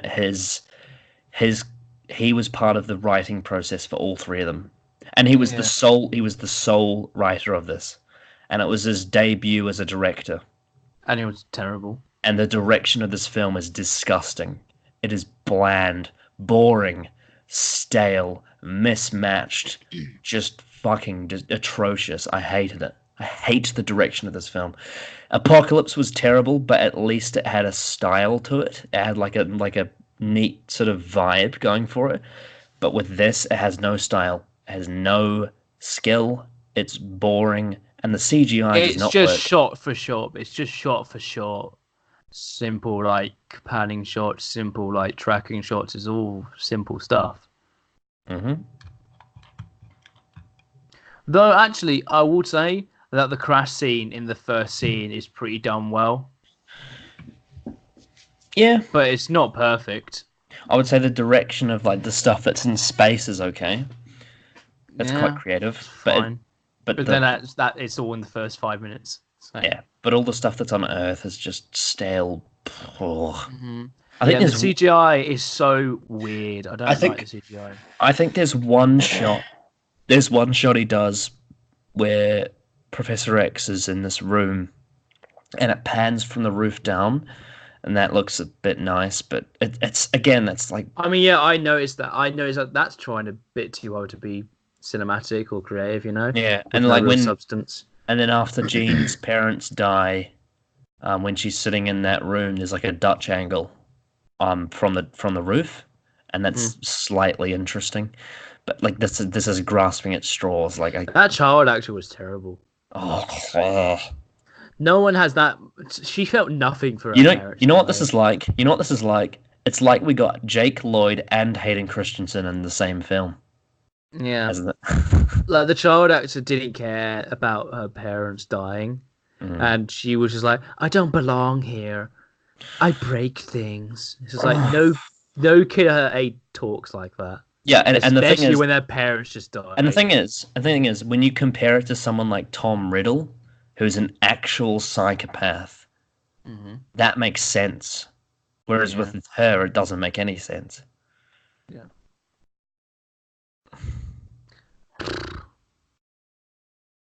So wait, in Apocalypse, didn't she embody like the power of the Phoenix or whatever? Mhm. So, was that always within her, and the soul of her like activated it or something, or was that just? She unleashed it when Professor X told her to. Yeah. No, but this, God, it doesn't make any sense because his whole motivation for wanting her to be in part of X-Men is so that she would contain this Dark Phoenix. But then in Apocalypse, he's like, unleash your power. Which is weird. Fucking horrible. Oh, the music. There is one thing that I can say I like about this film, and that is the score by Hans Zimmer. There are parts that aren't good, but there are other parts throughout, like the fillery scenes, where his score is actually quite good, and that's it. Honestly, I didn't really notice that apart from like Phoenix's theme, which I didn't like at all. It just felt so forced. So Yeah. Phoenix's theme's shit, but throughout the rest of the film, like the majority, this score is vastly superior to Apocalypse. It's actually yeah, I would probably say it's better. Yeah, it's actually better. It's got a nice like vibe to it. It's very electric, but it's quite slow burning. And Hans Zimmer, as we know, is quite talented. Unfortunately, he had the unfortunate case of having to do the scores for this film, and he also, I believe, he did Amazing Spider-Man 2 as well. So that's not. Yeah, he did. Yeah, That's unfortunate. But I don't think, comparatively, Amazing Spider-Man 2 annoyed me more because it had the whole dubstep thing with Electro, and that was shitty. But with this one, for the most part, there was actually a nice vibe going on, and that's all I really got from this film. Is like, I was just not interested at all in the story, so I was just sort of listening into the score, and I was like, yeah, that's all right. So, one nice little thing I can say. But at the same time, I think it was last week or 2 weeks ago, I show after we finished recording, I think it was the Logan review, and maybe it was Apocalypse, I can't even remember now. I showed you the score for Sleep No More by Murray Gold. Yeah. That score's great. It's great score, but the episode's shit regardless. It doesn't matter if the score's good, because the episode itself is absolutely terrible. And I can say the same thing about this film. The fact that this film has an interesting score does not make it good, and in any way, shape, or form. It's just one small positive detail to it that was wasted. So yeah. But yeah, if I was to ever revisit anything to do with this film again, it would only be the soundtrack. That's it. Yeah, nothing else. Are we ready to move on to the trivia? I guess so. Okay. Right. Now let's find it. Yeah. Oh, there's only 77. Shouldn't be too hard to get through them. Oh, wow.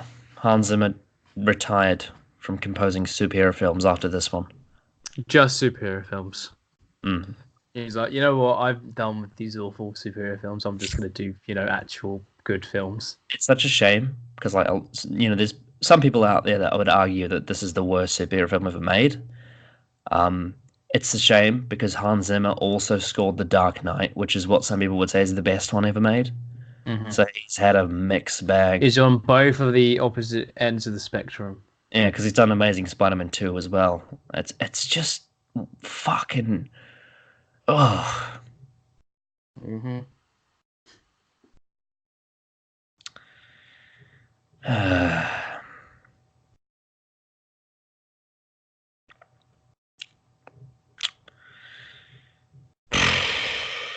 This film takes place in 1992, the year the X-Men comics were relaunched with new costume designs and a new cartoon show, X-Men the Animated Series.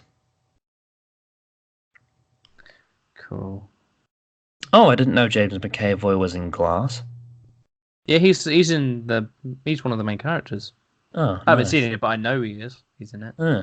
It's with Bruce Willis and it's with Samuel. That would be an interesting film series to do as M. Night Shyamalan. Fucking hell, that's a roller coaster. It's like it's like some really it's like the bit again, like the best of the best and the worst of the worst. Yeah, because you got like Unbreakable and Split, right? But then you've got The Last Airbender and The Happening. And like Lady in the Water. Ugh.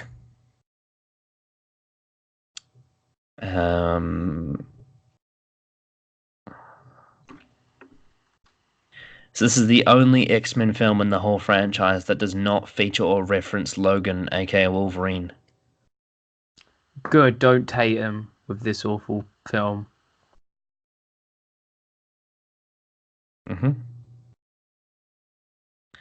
Oh wow!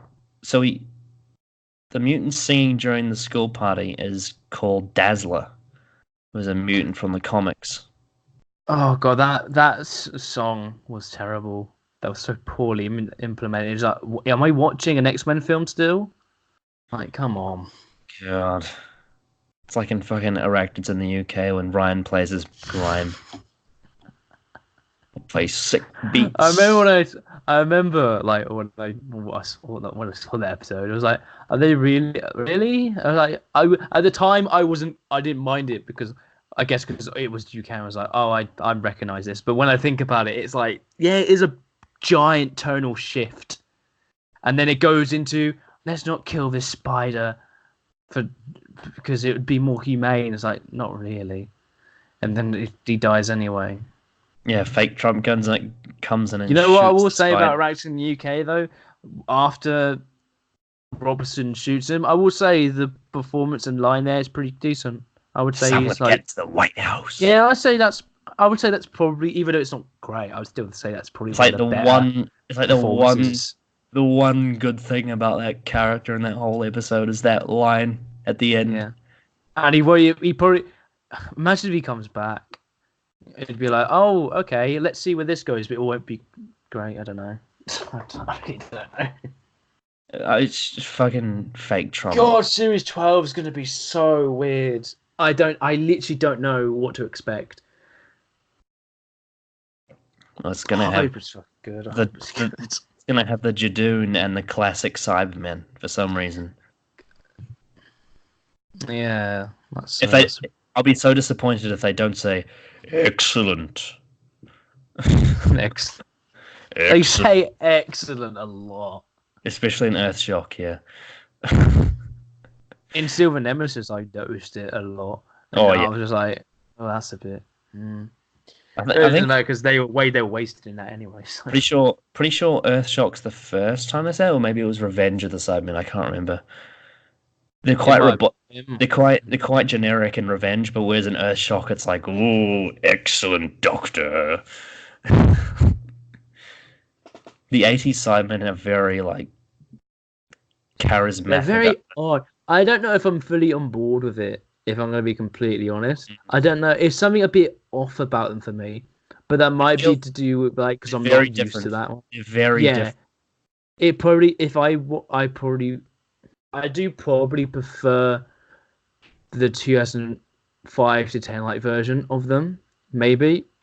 I think so from different. a more It's so different. it is so different to be fair. I think just personally. I'd probably say Earthshock is a better story than Age of Steel, Rise of the Cybermen. But the Cybermen, you could argue that I'd say the Cybermen are better in Age of Steel than they are in Earthshock. So, but they're still good in Earthshock. They are still very good. But their peak is obviously like the 60s and World Enough in Time. Yeah, that's their peak. Yeah, because that's when they're maybe Army of Ghosts, because I think the end is pretty. Oh yeah, and I mean that's fun. That's fun, but in terms of just utilizing the concept to its full potential, when they're literally walking corpses, that's when they're at their best. In her role as Mystique, Jennifer Lawrence is now actually older than Rebecca Imogen was when she did X-Men 1. Interesting. So they just should have got Rebecca Imogen. Because it makes sense. No. Well, to be fair, Rebecca Imogen now is much older. She's like 19. Yeah. But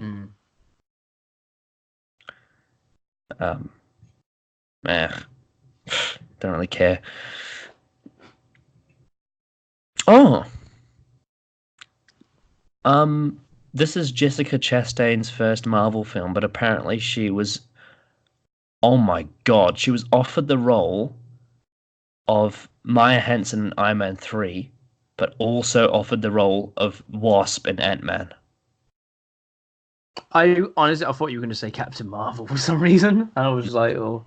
She was offered the role of Wasp. You know how fucking... that would have disappointed the hell out of me. I think the actress who has it now is good. Evangeline Lilly. Oh yeah, she's got great chemistry with Paul Rudd. Oh yeah, definitely. Yeah. It would be interesting to see where like... It's weird because all those characters seemingly like... They're nowhere near... Apart from like Doctor Strange and like Scarlet Witch and Thor, some of the other characters seem like they're just disappearing. Like some of the other like War Machine, Ant-Man and Wasp. Who else? Spider-Man. Trying to think.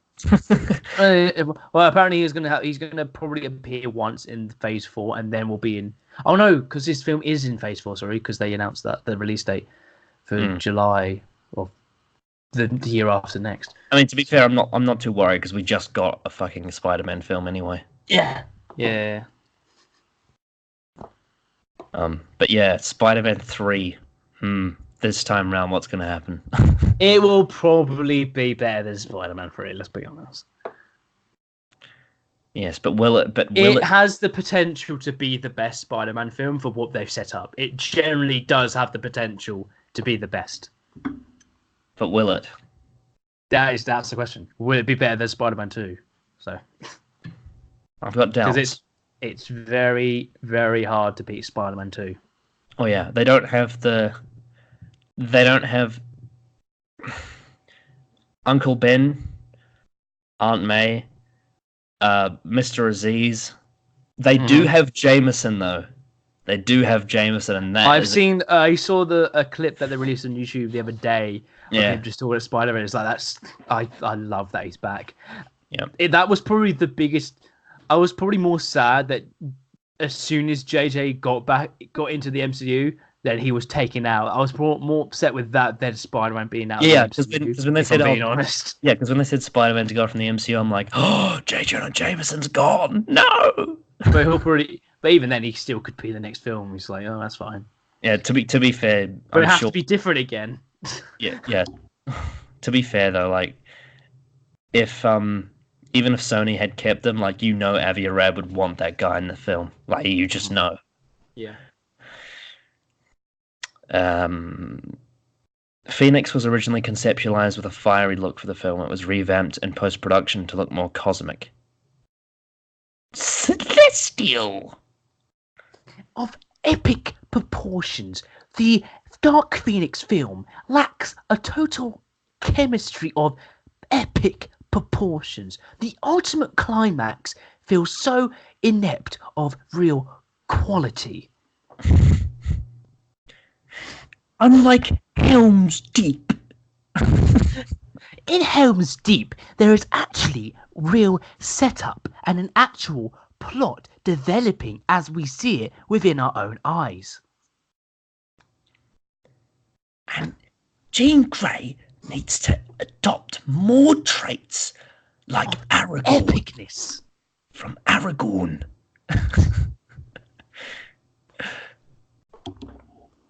And Peter Jackson shows us everything we need to see in this battle to make it celestially epic. Whereas Simon Kinberg does none of that. It is lacking. Lacking in total epic celestial energy of satisfactory proportions. Did you watched the clip of the entire compilation of him just saying epic? It's just like, wow. I thought you said it a lot, but not that much. Like, come on. Surely at some point you realise how many times you've said epic within a video. Ty Sheridan, not sure which character that is. Ty Sheridan is the actor's name, but I'm sure we'll find out. Ty Sheridan.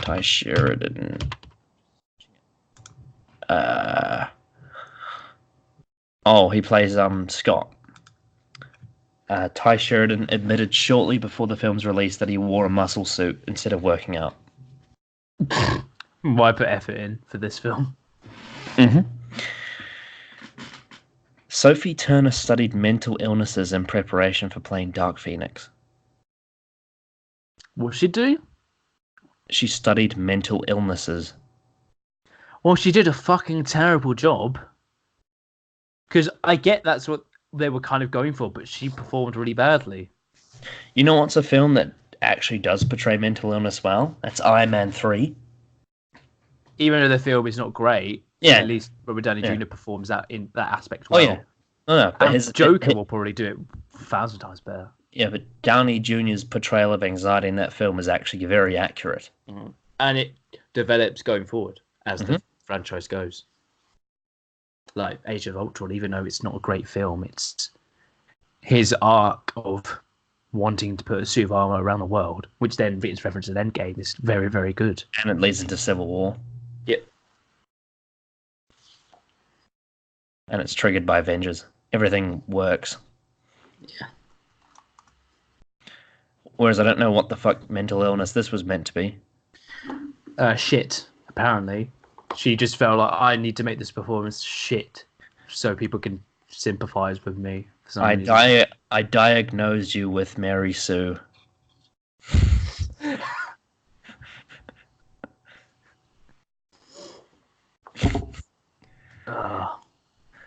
God, can't wait to get to Star Wars. It's going to be so good to actually watch a film that's fun. It's fun. And it'll be nice to watch some actual great films in a row as well. It'll actually be nice to watch a film. Yeah. Just a film. Yeah. One that was made with love and passion and is actually really good and, Yeah. entertaining. Some that are also entertaining and bad, and some that are mind-numbingly handled. I'm telling you, Attack of the Clones is. I'd rather watch that than Dark Phoenix because at least it's. I'd rather watch any of the Star Wars film than this. Generally, Yeah. I'd rather watch Solo for the first time. I still haven't seen it. Yeah, and I haven't even seen it. Yeah, because I guarantee you there'll be at least one good performance from a main character that doesn't make me want to shoot myself. At least Rise of Skywalker is probably going to make us laugh. Yeah, honestly, it will probably make me laugh when I watch it in theaters. Honestly, the EFAP for that is going to be legendary.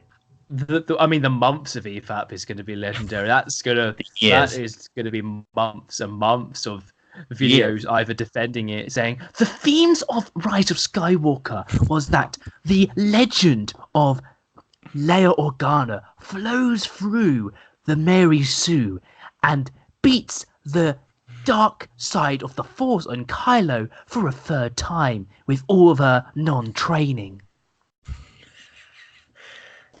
And I like Force Awakens and Last of the Jedi, but I know how badly handled those films are. I like them, and they're badly handled.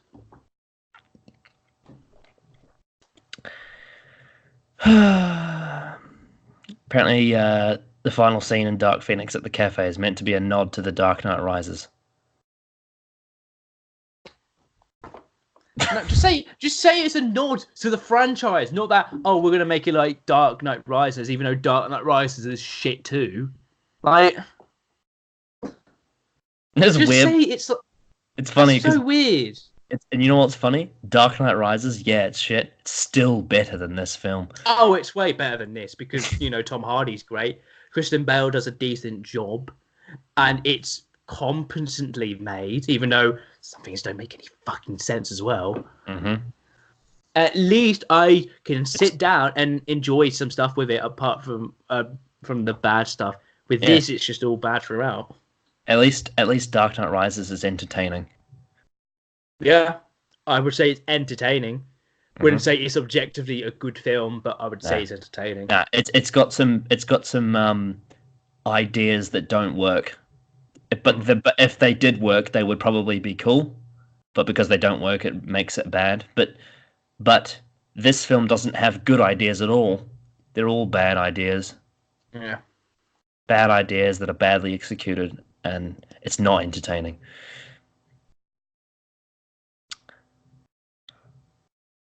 Oh, this film, Deadpool 2 and The New Mutants were filmed around the same time.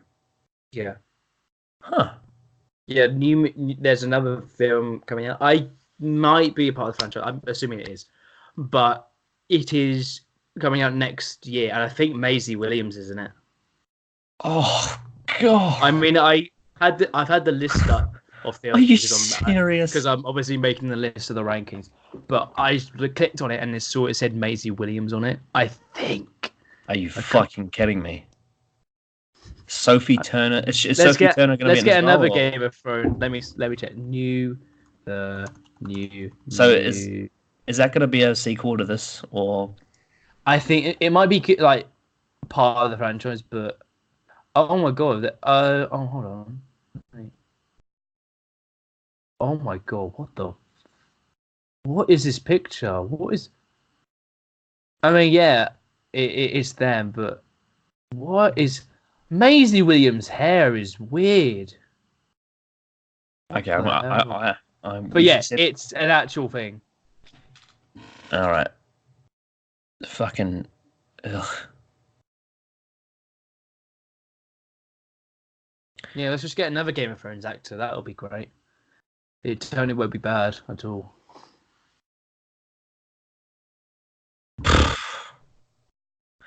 So apparently the motivation behind, how Magneto's got that place that, what's it called? It's like it's just a place where mutants seem to go. Yeah, apparently it's meant to be like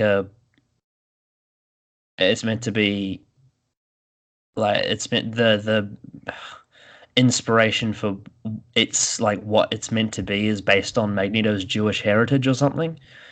It's like a place with a safe place where they can go, you know, like like the opposite of a concentration camp, like the opposite of that, where like a safe space.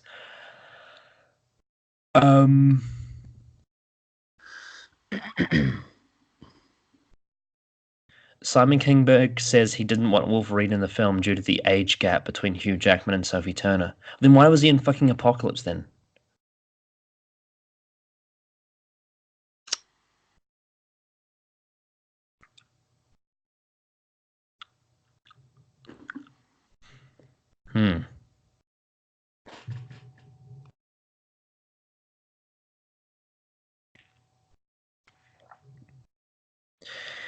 According to Simon Kinberg, to make the movie feel as real as possible, he shot entire scenes in handheld photography except for a couple of establishing shots.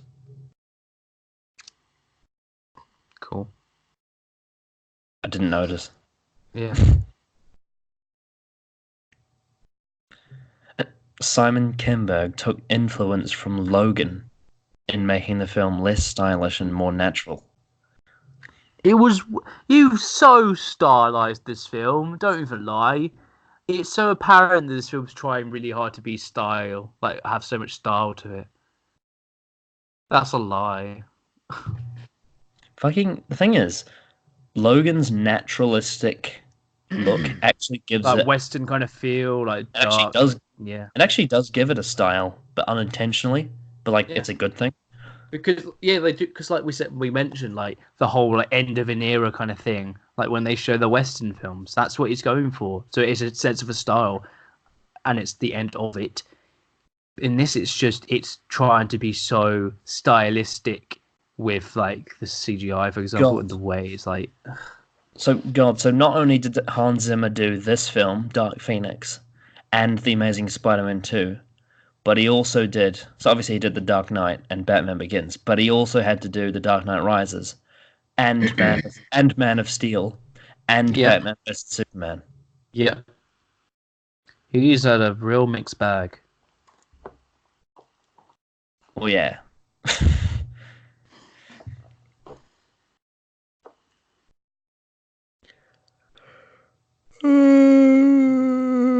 Oh god, oh Jesus, one of two Marvel films in 2019 to be set in the 90s, the other is Captain Marvel.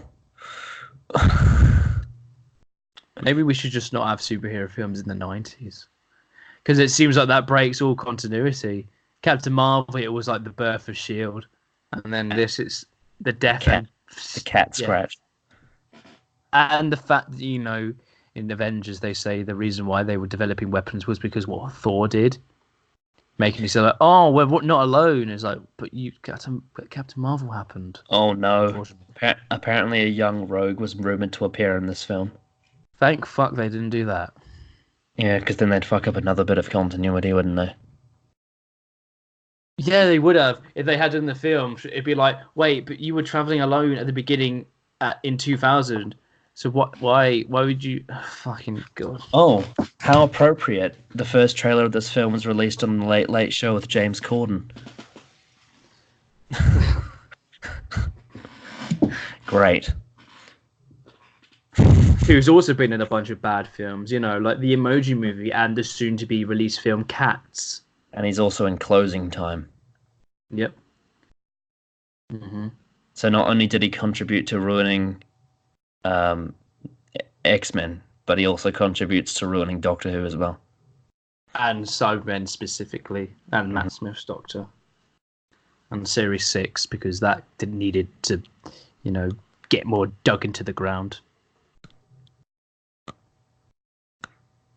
Don't remind me.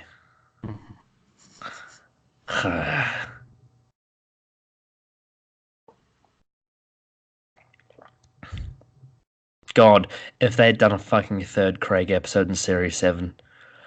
It would absolutely, there's no arguing that it would absolutely be the worst like season in Doctor Who's history. There's no way no one could argue it isn't. Like a sequel to Closing Time in Series 7. fucking hell. Honestly, it would still probably be bad, but it would probably be the most fun within that series. It still probably would have been bad, but I don't know about that.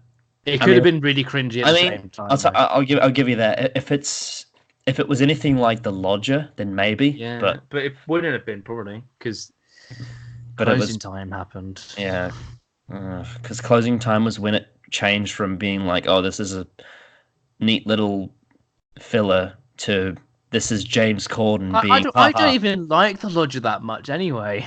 Like, yeah, but it's a harmless episode though. It's like, oh yeah, but I never think about it. It's like it's probably my least memorable episode from series 5. I would probably argue maybe for me, because obviously people remember more stuff. I do. Than other things. I do because when I was a kid, that was when Matt Smith clicked for me, like, as a doctor. For some reason, it was that one. I don't know why. I think it was just it was. I don't know what it was, but at the because it felt so different from Tennant. Even though, really, when you really think about it, from retrospectively looking at other Doctors, they're more similar than people think. Well, the thing is, I think I was also quite, because I was obviously an absolute massive David Tennant fan. Yeah, same. It took me a while to finally settle in the shoes of Smith. Like, it took me a while to then begin to watch the show again. It was like it wasn't that long, but after like End of Time, I think one of my old school friends like showed me the beginning of 11th Hour, and I was like, no, I don't want to watch it. No, I don't want to watch it. Even though it's arguably better than End of Time. Oh yeah, it's absolutely. But like, it's at the time when you're in that mindset, when you don't think about the quality between episodes, you're like, I don't want to watch. It's not David Tennant. Yeah.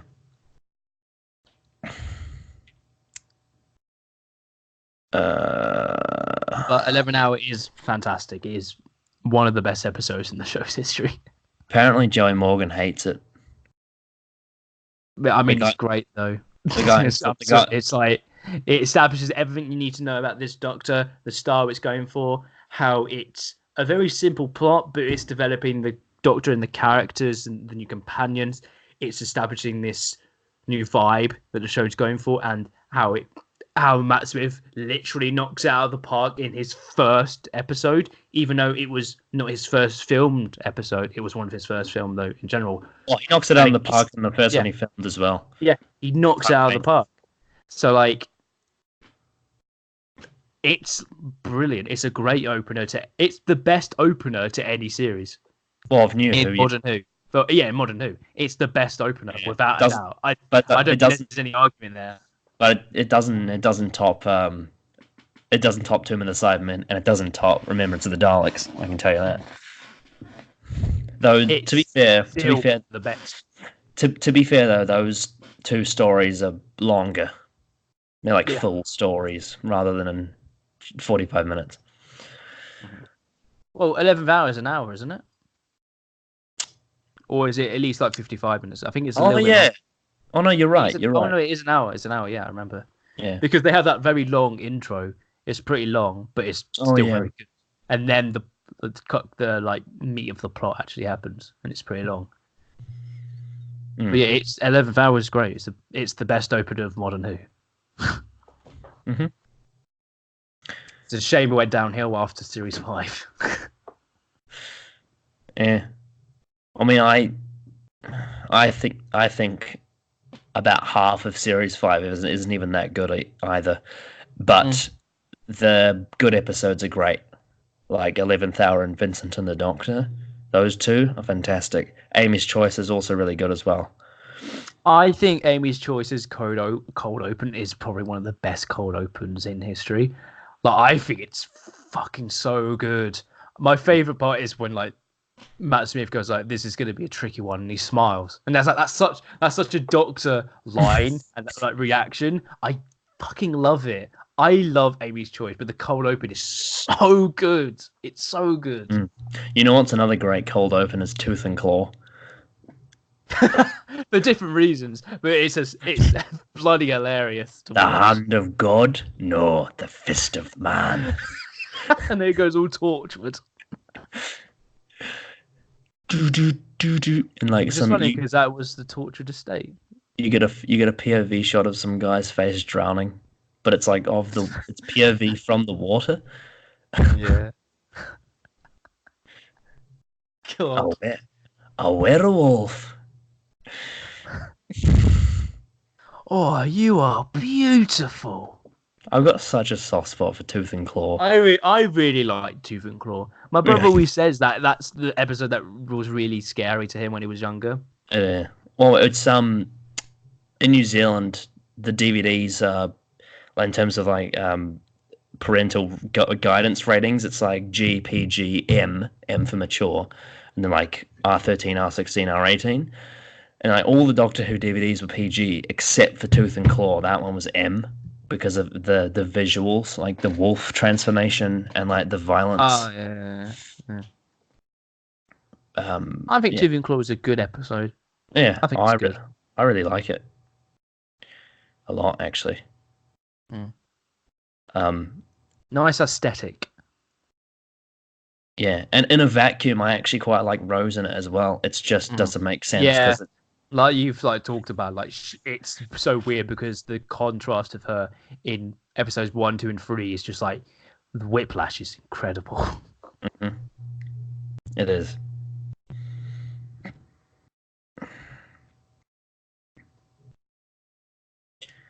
Yeah, I think it's like over time, like because I remember as a kid, I used to always find the historicals boring, but yeah, over time, as I've gotten older, I've appreciated them more, like Tooth and Claw and The Unquiet Dead, and I'd also probably say the Shakespeare Code and the Fires of Pompeii as well. Though when I was a kid, I already did like the Fires of Pompeii as it was. Yeah, I've always loved Fires of Pompeii because I think it's, even when I was younger, I thought it was like really cool. But now thinking about that, the character growth is like that's my shit in that episode. I fucking love that because like I think I mentioned this before, like with Adam, with Gridlock, with Matt, David Tennant becoming his doctor. Fires of Pompeii is when Donna and the Doctor become my favorite pairing. That's the episode and moment they become fantastic. And that's only her third story. Mm-hmm. It's like she's brilliant in that, and so is David Tennant. And the episode overall is fucking great. So apparently, Fox did produce the New Mutants, but obviously they don't own it now. Yeah, it's Disney. So this franchise is still not over yet. Yay. Maisie Williams. Yay. God, if 3 separate franchises that we're gonna have to like that she's in, that this channel is gonna cover, and has covered, and she's contributed to some of the worst parts because she's not the actress's fault for Game of Thrones, but in terms of the way Arya Stark's written, she contributes to the death of the White Walkers. Yep, and the moment that killed the show. It's stupid. Yeah, that's when I watched the episode, and when I watched, it's like she just teleported out of fucking nowhere, and my brother's like, "No, there's trees around." It's like, you fucking kidding me, right? Are you serious? It's a pretty open field. There are trees, but she can't jump from the top of a tree to the other end of like where all the army is to get behind the Night King. It doesn't make sense. And then you've got Hellbent with a shielder. And yeah, and shielder. Trust me, I've watched Hellbent loads recently, and like, she's pointless. Pointless. Oh, but she's angry and like, bitter for some reason. And now she's gonna be shit in X-Men as well. Yeah. Hey, she might surprise us. She might surprise us. You know what's really frustrating is she's brilliant in season 1 of Game of Thrones. She's brilliant with like seasons even 2, 3, and 4 when she's with the Hound. She's so fucking good. And then as soon as she becomes Batman, that's when it all goes downhill. No, she'd probably do a better job than the actress who recently is becoming Batwoman. You've seen the trailers for that, right? Fucking terrible.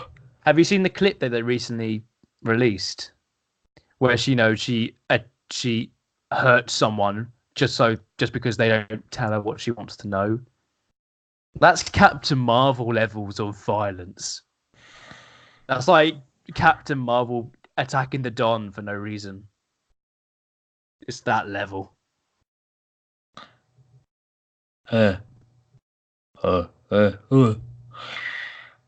Anyway, your conclusion and rating out of 10 for X-Men Dark Phoenix. Dark Phoenix is the worst X-Men film in the franchise. It's one of the worst films ever seen. We know that. We've discussed it. So, ranking. What's the points I'm going to give it? Man, this is going to be odd because it's on the level of Captain Marvel and Amazing Spider-Man 2. So it's a 2. It's the maximum it will get. But is it worse? That's the question I'm asking. Is it worse? I mean, I'd rather watch Amazing Spider-Man 2.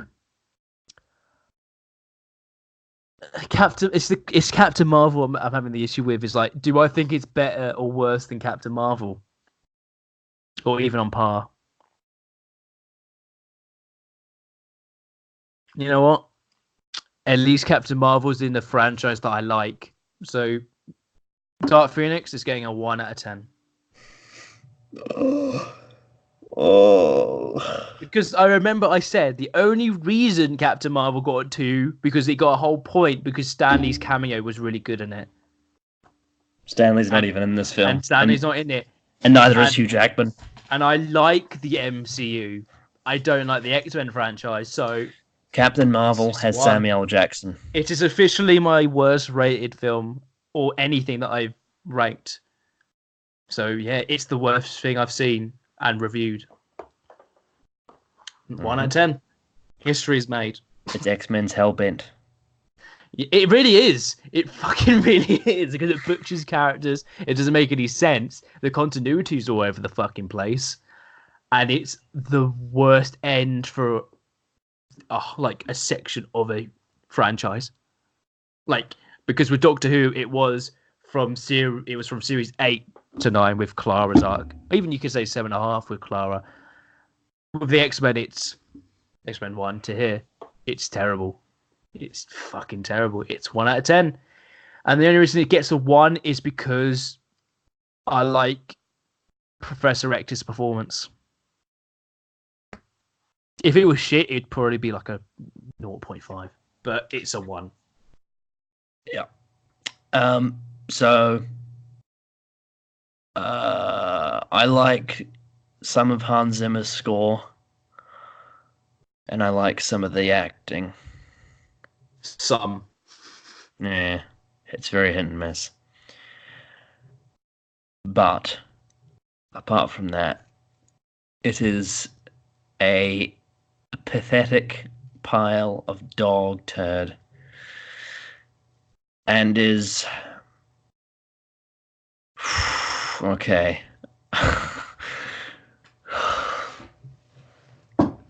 What's your lowest rated one so far? The Amazing Spider-Man 2, I gave a 1.5. Right. Because I got just the X-Men franchise. Apocalypse was a 3.5. That's pretty fucking high. Actually, no, hang on, no. Sorry, no, wait, no, it was 2.5. It was 2.5. Yeah. I remember now. It was on par with Invasion of Time, which is another dog shit. Fucking Tom Baker's Hellbent. Fuck, that was bad. That one's I recently rewatched that as well. I've recently watched that video. And I'm like, that's... yeah. 6-parter as well. Fucking hell. And it's got all the... Though, it's got all the... The best part about it is the Sontar and stacking over a chair. That's the best part. Oh, it's so funny. And I've also really rewatched I think it's the Leisure Hive as well, when K9 fucking goes into the beach. Oh, yep, Tachyonics. Tachyonics is made up bullshit that doesn't exist. Just so celestially scientific. God. Anyway. Yeah, Dark Phoenix is worse than Leisure Hive. That's no fucking doubt about that. At least Leisure Hive has an interesting direction. And Tom Baker's pretty decent, or like okay. Yeah. Oh, that's the scarf then. And him splitting up into 5 pieces is funny. Oh yeah. And it's worse than Invasion of Time because that at least has the Sontaran stacking, and it has the cliffhanger, and it has not much else.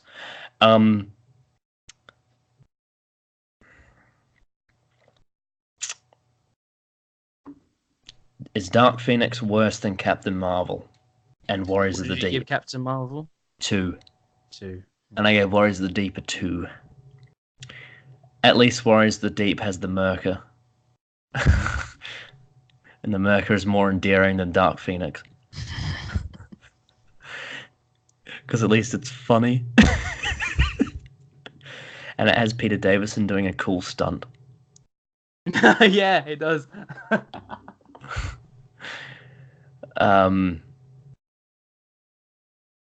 Captain Marvel has Stan Lee and Samuel Jackson.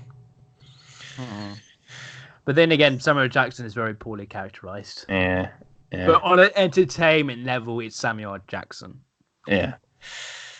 God.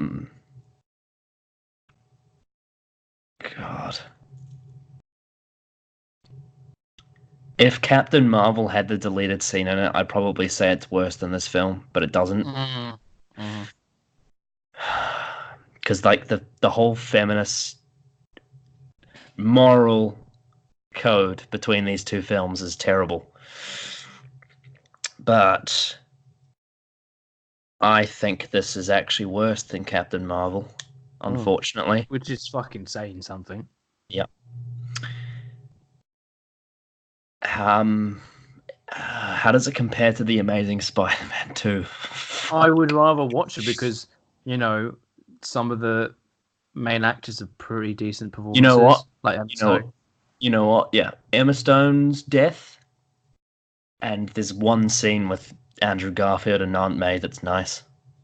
Though I would say the villains are on par with this film. They're all terrible. But I don't think it's as bad as Hellbent. I'm not a Dark Phoenix for me isn't as bad as Hellbent because I don't give a shit about X-Men. If you did, it would probably be on par. Yeah, but I don't give a shit about it. So, yeah, because it doesn't follow up. It doesn't follow up like Heaven Sent. It follows up Apocalypse, which is also shit. 1.5. 1.5 out of 10. Same score I gave Amazing Spider-Man 2.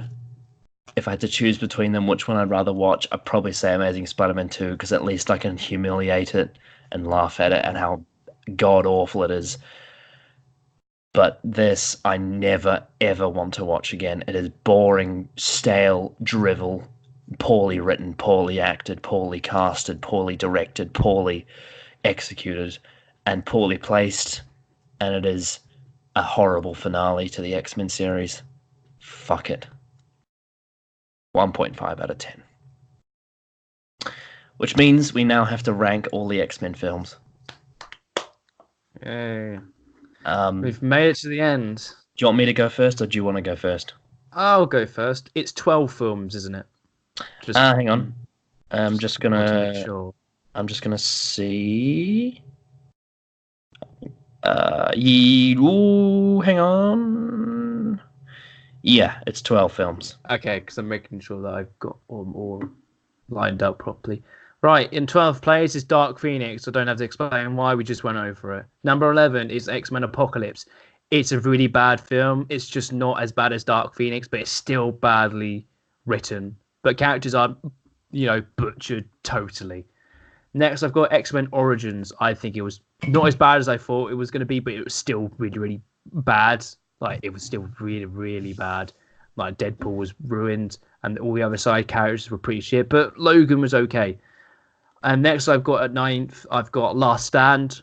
Again, I didn't think it was going to be as bad as I thought it was, but it was still pretty bad, and the whole plot is nonsensical. Much like Dark Phoenix, and they're quite similar films, but this film doesn't actually butcher the characters. And some are actually really well performed as well, some characters and actors. Next, I've got at number 8, The Wolverine. At the time, I thought it was pretty decent, and it had some good aspects to it, but I think overall, when I'm thinking it in the bigger picture, it doesn't leave as a bigger impact on me as other films do. But it's not a bad film. It's actually pretty decently made, and it is decent watch. 7, I've got X-Men 1. At the time, I was pretty bored by it when I watched it, and I thought it was pretty average. But when thinking about it, really comparing it to the other films, it's really not as bad as the others. Like, it's pretty competently made. It's more to do, I think, the times really hold it down. Unlike what Spider-Man does, it brings it up because of how unique it is. This is what brings it down, but definitely not as bad as all the other films that I've ranked below it. Number 6, I've got X-Men 2, which probably, I think, to some people, especially fans of this franchise, is probably pretty controversial.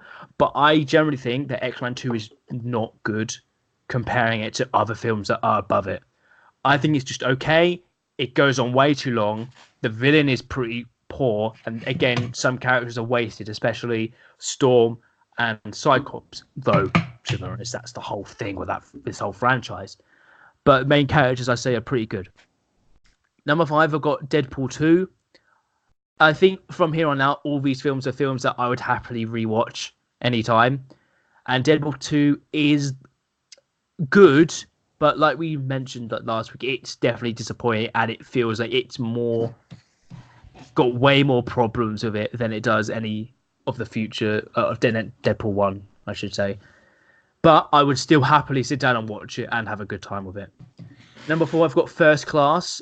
First Class, I think, is actually a really good film. I actually think it's pretty decent. I think it's so weird because out of the whole prequel trilogy of the X-Men, it's probably the more simple one and the one that has the least amount of problems, I would say. But it still does have a few problems, and I feel like some performances aren't great, especially Jennifer Lawrence. I think her performance is very off. But as first films for the new Professor X and Magneto, I think it's pretty darn great with them. Next, I've got number 3 is Days of Future Past. I think it is the best prequel film, I would say, overall. I think it's the one that I was built up to the most out of all the other films, and I was not disappointed by it, really. I thought it was actually really, really good, and I thought it was very entertaining. And for a time travel film, it does actually pretty well with its time travel elements. It's just the person who has the power doesn't make any fucking sense. But overall, I think it's definitely the best out of all of the prequel films. Next, at number 2, I've got Deadpool. It's a fantastic comedy film with an actual plot and actual characters that develop over time. Not like what people really think of it, but it actually does have characters that grow within the film, and every single character is great. Every single character is great in that film, and it has plenty of great performances. Number 1 is Logan. There was never going to be a film that was going to get number 1 apart from Logan. It is the best by a mile. Every performance is great. The story is fantastic. The characters and the journey they go through is so satisfying. And it's so well stylized. Direction is great. Music is great.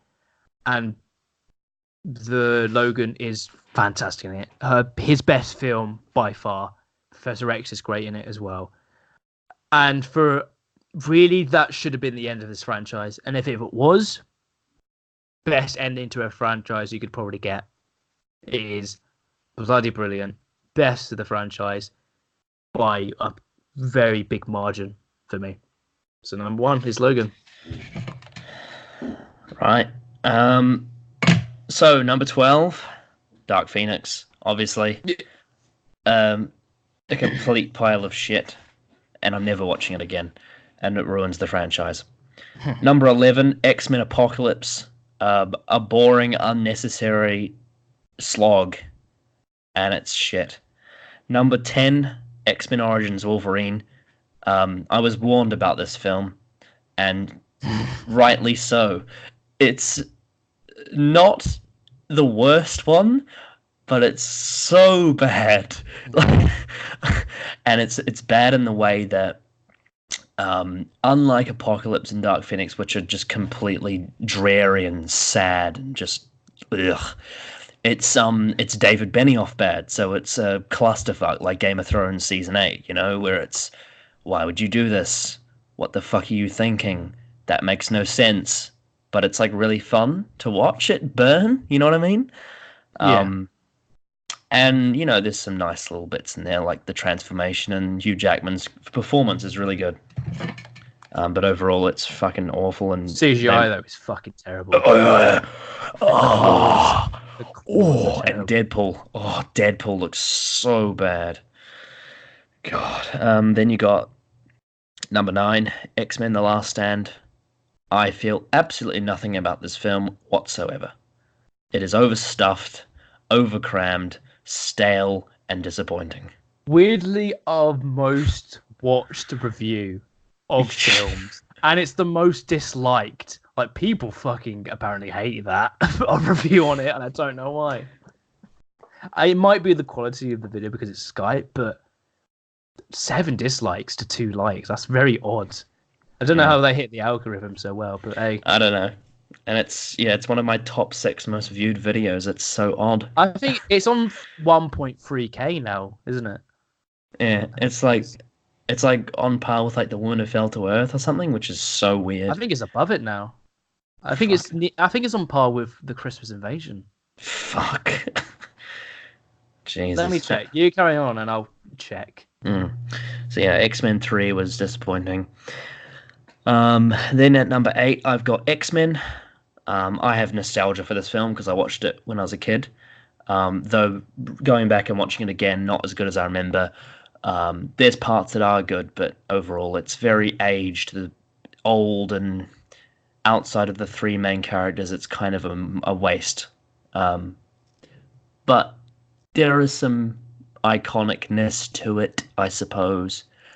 But yeah, X-Men, it's okay, I suppose. Yeah, Last Stand is 1.3K, and your reaction to Women to Earth is 1.4K. So it is the 6th most watched video on the channel. Somehow. Don't know why. I don't know why that.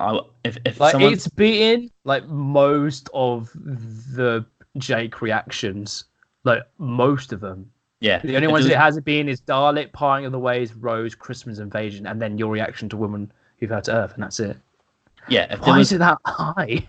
If there was one video on my channel that I would have featured like on the algorithm, that is not it. Not that one. It would probably be stuff like the Dalek reaction, Parting of the Ways, Christmas Invasion, probably like Game and Civil War. Yeah. I mean, fucking Logan has like 20 views or something pathetic like that. Yeah. Anyway, but yeah, X-Men is at my number 8. It's okay. Number 7, X-Men 2. Now this was disappointing because when I watched this as a kid, I really liked this film. But Jesus Christ, this has not aged well. It's way too long. I don't like the aesthetic. It has some positives. It does have some positives, but it's nowhere near as good as I remember it being. And it's unfortunate, really. It's just so fucking stuffed. It's weird because like loads of people say like, oh, Spider-Man 2 isn't like the best superhero film ever made, and then some people are like, X-Men 2 is fucking great. It's not. It's just okay. It's really not great. It's just okay. Yes. So number 7, X-Men 2, or X2 X-Men United, as it's known, apparently. I think out of all the names, that's the worst named one that we have in the series. It's a stupid name. X2 X-Men United. Fucking trash. My number 6, controversially, is Deadpool 2. Ooh.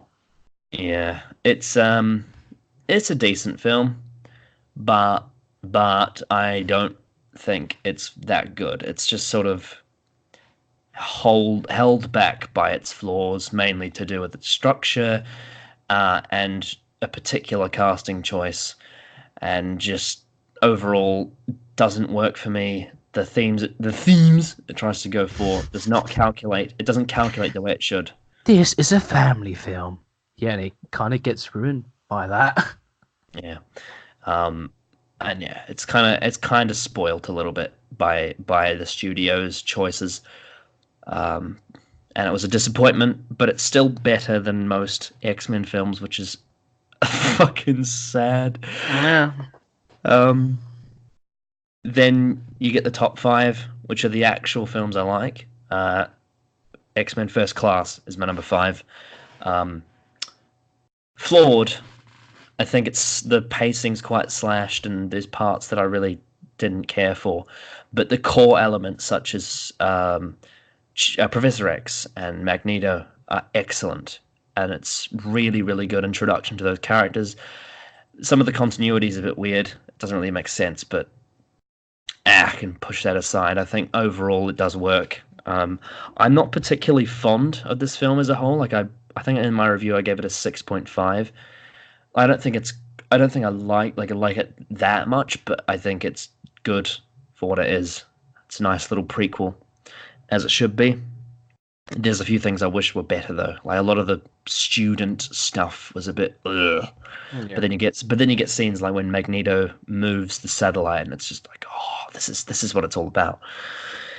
Number 4, the Wolverine, which I think is our biggest difference, isn't it? It is, because Wolverine for me is 8 and you've put it at 4. So that's the biggest difference. Yeah. So this is like a mini Blade Runner in Japan with Wolverine. Very violent. I watched the extended version, which I think makes the film much better, because fucking hell, the extended scenes are great. The Silver Samurai and the female character that were at the end were not well executed. That's the biggest flaw. However, the rest of the film I actually really like. I really like the vibe of the Japan. I like the way it escapes the harness of the X-Men franchise and tells a story with Logan outside of that barrier and puts it in a sort of interesting environment that's different and refreshing. I like the way the storytelling is done, where it doesn't feel like a Hollywood film. It's told like a Japanese film. It's possibly... Oh no, it's not. I was about to say it's possibly my favorite romantic story in the X-Men franchise, but that's not true. That one would be the other one that will come later in the list. But it'd be the one between the Wolverine and the Japanese character. I can't remember her name. It was a nice little thing, and I really appreciate it. And on top of that, you have that contrasted with the death of Jean Grey affecting him as a character. Really like that payoff. Just a fun film. I just really enjoy the Wolverine as a film. I just think the ending bit needed to be different. But apart from that, really intriguing. Really like some of the choreography, especially the sword fight he has with I can't remember his name, but the guy, the father of the woman he was with. Really cool. But overall not a great film, because I think it's held back by some things. But overall, I do really like it. So that's why it's my number 4. Then my number 3 is Days of Future Past. It's the only X-Men team film that actually does it right. It actually gets all the pieces together and makes it a good film. And the reason why is because it combines the best elements of the original trilogy and the best elements of the prequel films and puts them together. And it's fantastic. It's a really good film. Unfortunately, there's a few inconsistencies. Like, for example, it's never explained how the time travel works. But apart from that, it's actually a really solid film, and I really like it. And I wish that they had left the prequel films at that, because that was a good ending for them. But unfortunately, they had to ruin it. But Days of Future Past by itself, really like it. And surprised, and I was trepidatious about it when we first watched it, because I thought it was going to be bad. Like a really bad film where the time travel would mess with the continuity and make everything not make sense. But it actually fixed it for one film, and then they ruined it after that. Yeah. But yeah, it's like the time travel isn't the thing that breaks the continuity, it's the films after it. Which is very odd. But I you know really how Jean's still alive for no reason? Like, why is she alive? But yeah, if Days of Future Past was in the MCU, it would probably honestly be one of my favorites. Still, yeah, it honestly would probably be one of the better ones compared to the rest of them. Yeah, it would be on that it would be like sort of just under like Guardians and Winter Soldier, like that sort of tier. Not quite good as those films, but almost. Like, it's pretty good. It's a pretty good film. Number 2, Deadpool. My favorite comedy superhero film I've ever seen. I fucking adore this film. It's not overrated, like Adam says. It's great. It is not only clever, refreshing. I was saying refreshing about the Wolverine. This is even more refreshing. Takes some of my favorite elements of the punk archetype and puts it into a superhero. The performance by Ryan Reynolds is brilliant and has my favorite romance in the X-Men franchise, that being Wade Wilson and Vanessa. I love it. I absolutely love them. They are so relatable, so well handled, and I love their characters. It has a really menacing villain as well. It has a great plot. It manages to balance comedy with violence. Oh, it's so good. Deadpool, entertainment-wise, completely captivating from start to finish. The only flaw is that the plot's a little bit basic, which holds it back from being top tier, but it's still phenomenal. I fucking love Deadpool, but it's not number one, because number one is Logan. One of the best films I've ever watched in my life. Made me cry. Stylish, directed well, acted well. Perfect ending for this character. Hugh Jackman in Logan is one of the best performances I've ever seen in any film. It's brilliant, and it's so unfortunate that the rest of this franchise cannot live up to the mighty perfection that is Logan. And that is my list. Yeah, so the biggest difference we have is the Wolverine. Mm-hmm. That's the biggest one, because I had it at 8 and you had it at 4. So that's the biggest one. Because I think at the time when we reviewed it, I was like, oh no, this is pretty good. And I think looking back on it, I don't think it left on an impact on me as much as it did on you as I thought it did. Because I think I liked it at the time. I think looking back and it's like, well, would I go back and watch that again willingly? It's like, not really. Well, one thing I can say about it is that in the context of the series, it really doesn't mean fuck all. But I like it as a standalone little film. Yeah. You know? As opposed to the mess of the stuff that's below it. Yeah. Like I will say that the difference between Last Stand and the Wolverine on my list is pretty big. Yeah. And also you have to take into account that I don't like Deadpool 2 that much. Yeah. So that's another thing.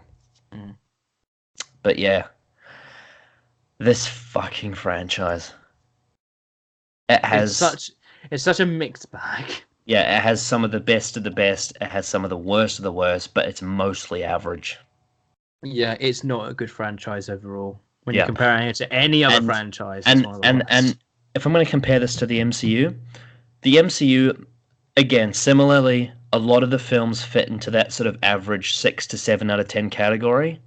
But as a whole, it's all worth it because the best stuff ties the series together, whereas the best films in this series don't. They aren't ones that tie together. They are like Logan's like a finale, or they're like it's more like standalone. You know what I mean? Like the best stuff in the series, like Logan and Deadpool, is very much standalone, and it's not connected to everything else. And that's what makes it good. Whereas with the MCU, Avengers, Civil War, Infinity War, Endgame, stuff that ties the whole series together, and it's brilliant. Whereas with this series, you get stuff like Last Stand and Origins and Apocalypse and Dark Phoenix, which ultimately ruin the series. They bring it down, for sure. And they are films that are important to the structure of it, rather than something like Incredible Hulk or Dark World, which don't mean anything to the series. They are... You can skip them and you won't miss a damn thing, especially with Incredible Hulk. So I think the damage that the big films do with the X-Men series are what make it disappointing. Yeah.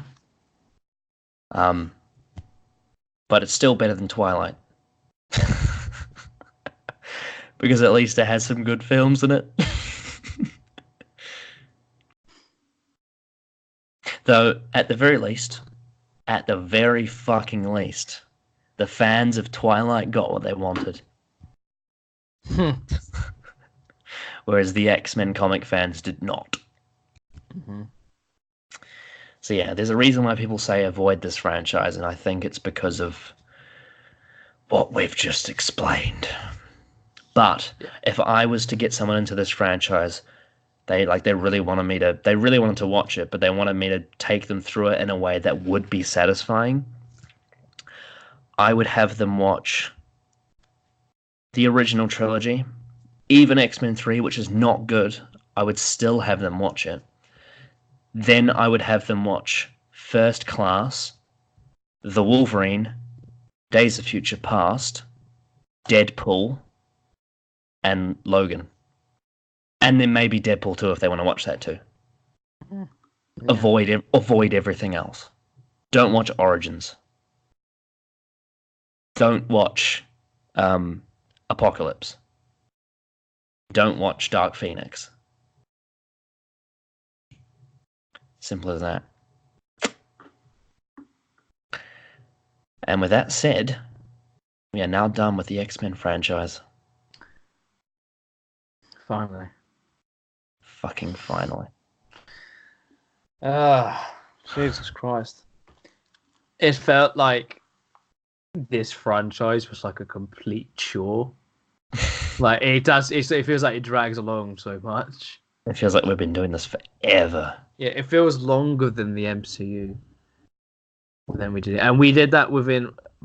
We did more films within a shorter time span, so it was like constant. But this felt like more of like a complete drag. Yeah, and it was only worth it for like four films.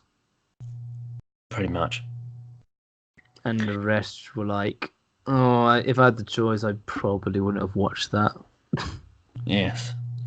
But we can now put this all behind us. And never watch it again, apart from the good ones, which are like, especially like Logan and Deadpool.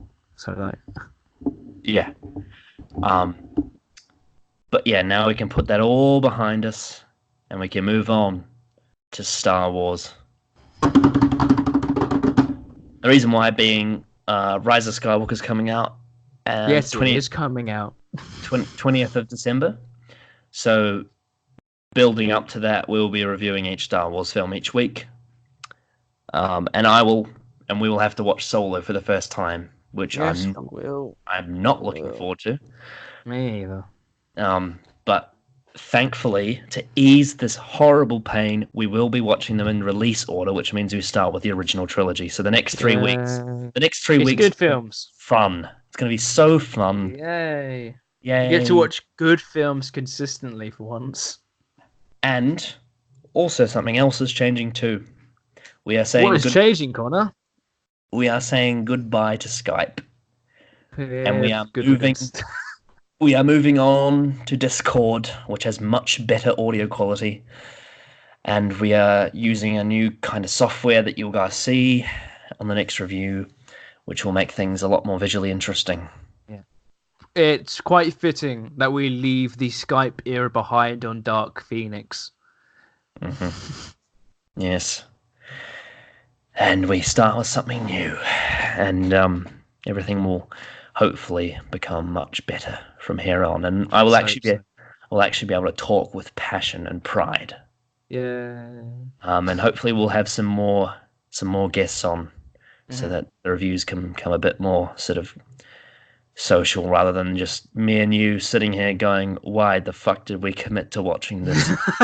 That's what the X-Men franchise has been, because we had Anthony for like 1 or 2. I can't remember how many he did. It was Days of Future Past. I remember him doing. I think there was another one.